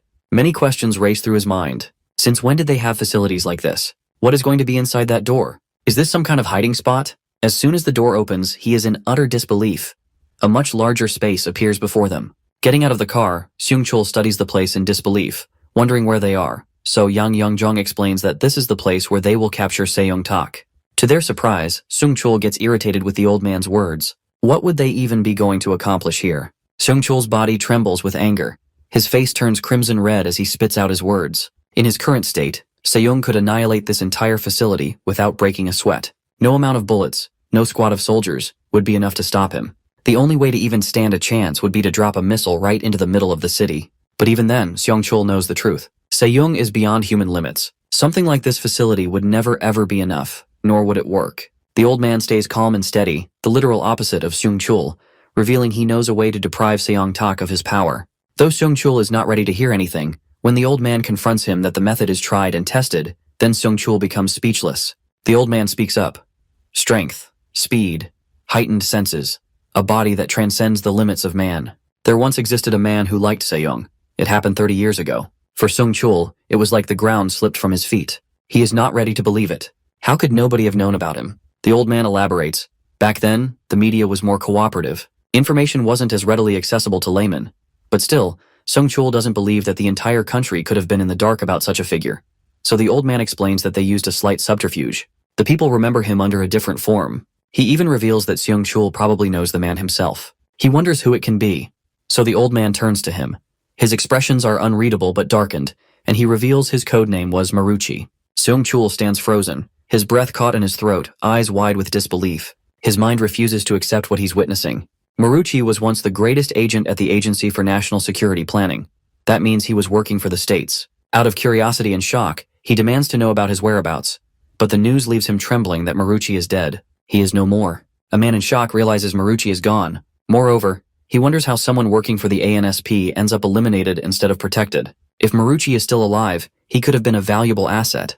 However, the truth surfaces that North Korea is behind the operation, aiming to capture him alive. In the past, Maruchi single-handedly wiped out 3 of their armies, and now they finally strike back. The realization sets in that Tak possesses the same potential, if not greater, than Maruchi once did. Back then, Maruchi was even younger than Tak is now. The question arises about whether Maruchi was captured and eliminated in the same place. It turns out he was captured but not successfully killed. The reason for their failure lies in their objective because they wanted him alive. If their mission had been to eliminate him, escape would have been impossible. Eventually, he meets his end while carrying out his duty, falling in battle against a group of saboteurs. Maruchi's downfall seems almost too simple for someone of his caliber. He had infiltrated an enemy submarine deep in the East Sea, aiming to destroy the vessel along with everyone on board. However, his plan does not go as intended. In the important moment of escape, he fails to make it out in time, and the submarine sinks, dragging him down into the ocean's depths. The people evacuated the place in hurry and urgency. Among them, Tak urgently searches for Young Da-hoon, determined to find him no matter what. Afterwards, Nungkwang Middle School and High School, where memories and unfinished business still linger. Se-young looks for help, but the person he turns to doesn't take him seriously. He dismissed his situation, saying bullying is just a part of growing up and that they have more important things to handle. Meanwhile, the bullying continues, and Se-young gets hit and insulted while others watch but stay silent. Some are scared of becoming the next target, and remind each other not to interfere. One wonders why no one helps, but stepping in feels too risky. The family controlling the school has too much power. Despite everything, Se-young holds on to hope, believing that things might get better someday. Se-young's parents are heartbroken as they look at their child.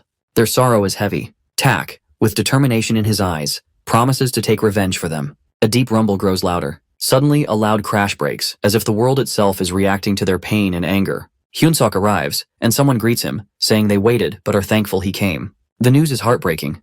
All the children have been killed, including his daughter. Now only his son is left, and they must do everything to keep him safe. Moreover, this place is no longer safe because Tak has found their location. The commander believes moving together as a family made them easier to track. Hyunsuk feels the weight of the situation, realizing the danger is getting closer. Since Tak's final target is his son, a plan is suggested that there is a special hiding place ready for him, and sending him there might be the only way to protect him. Mr. Jang reassures Hyunsuk that he came personally to deliver the message, knowing he might worry otherwise. Their presence is meant to bring some relief in this difficult time. Hyunsuk, feeling fear, thanked them sincerely. Moreover, he also hesitates before asking about his parents, to which Mr. Jang quickly reassures him, promising that everything will be fine. A sudden screech breaks through. Mr. Jang leads the way, his presence firm. Young Da-hoon hesitates, unsure of his surroundings, and wonders where they are. Afterwards, Mr. Jang assures him that this place is safe, hidden from Tak's reach. He emphasizes the need to stay put for a while, promising that Tak will be captured and eliminated. Meanwhile, Tak remains unwavering. Mr. Jang plans all of this to trap Jang Da-hoon because he wanted to save the lives of innocent soldiers and police, and tells the current location of him to Tak, to which he makes it clear that he is not the one who started this. Those who attacked him first and protected the real monsters are the ones responsible for the chaos. A question arises about whether it was necessary to meet the man in person. The response is firm, because sometimes, taking matters into one's own hands is the only way to ensure success. If there had been no direct approach, Hyunsuk would have never agreed to separate from his son. Moreover, he acknowledges the decision as the right one. Afterwards, Da-hoon, at first his reaction is calm, but suddenly his frustration grows, and he desperately demands to be released, insisting that he wants to be with his father instead. His cries echo, but his pleas go unanswered. Da-hoon's cries demanding to be let out. His voice grows louder, but no response comes. Afterwards, he realizes no one intends to listen. Meanwhile, a discussion unfolds elsewhere, questioning whether Tak will truly fall for the setup. Considering everything he has done, they know better than to underestimate him just because he is young. The plan is in Da-hoon's presence, and Tak won't be able to ignore it. However, Tak will recognize a trap when he sees one and won't simply walk into it. A different approach is needed. Instead of using Da-hoon as bait, they decide to present him as the real target. This way, Se-young won't even realize he has been tricked until it's too late. Da-hoon has to stay there until everything is over because he has no way to escape. Outside, the situation becomes more serious as Tak enters the compound. Moreover, the order is clear that once Tak steps inside, the plan must begin. Everyone gets ready, knowing this moment is important. Inside, Da-hoon is angry and desperate. He bangs on the door with all his strength, yelling to be let out. He shouts loudly, but no one responds. No matter how much he screams, the door stays shut. Afterwards, Tak moves forward with steady steps, calling out Da-hoon's name. As he reaches for the door, his grip tightens and he forces it open. The sound of Da-hoon's terrified scream fills the air. The room shakes, metal screeches against the floor, and Da-hoon freezes in fear. Tak stands there and reminds him that there is no more running, no more hiding. The game of hide-and-seek is over. The ground shakes as loud explosions go off, blocking the entrance. Thick smoke fills the air, making it impossible to escape. Tak stands still, staring straight at Da-hoon. Afterwards, he calls his name, making it clear that there is no way out. Moreover, he pushes Da-hoon down hard, and the impact is strong, leaving him struggling to breathe. Da-hoon's body shakes as he breathes, his heart pounding with fear. Tak watches him closely, waiting for him to get up. The moment has finally come, and Da-hoon crashes to the ground. Afterwards, Tak's vision becomes blurry, and thick smoke makes it hard to breathe. His chest feels tight and he coughs, trying to clear his lungs. Da-hoon laughs loudly while watching, enjoying the scene like it's nothing more than a game. Moreover, the heavy smoke raises questions. Maybe it's tear gas or even poison, something meant to weaken Tak. But none of it matters. Nothing like that would be enough to stop him.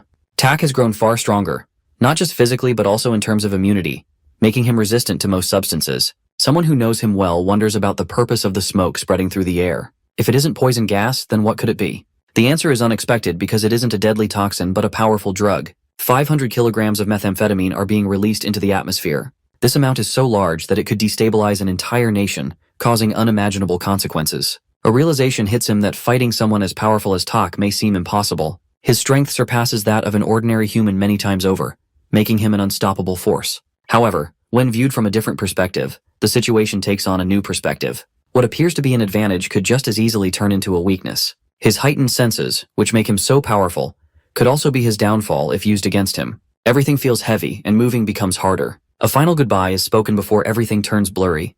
The fight is over and every enemy is gone. But something doesn't feel right. Suddenly, the body starts to shake, struggling to stay steady. A strange feeling brings confusion, and the air seems different. Afterwards, realization comes too late. This isn't normal smoke. It's a trap, and time is running out. Tak falls to the ground while he shouts Jang Sung-chul's name. Jang Sung-chul, Director Park, and Yang Yong-jong wear expressions of pure shock as they witness the horrifying beast before them.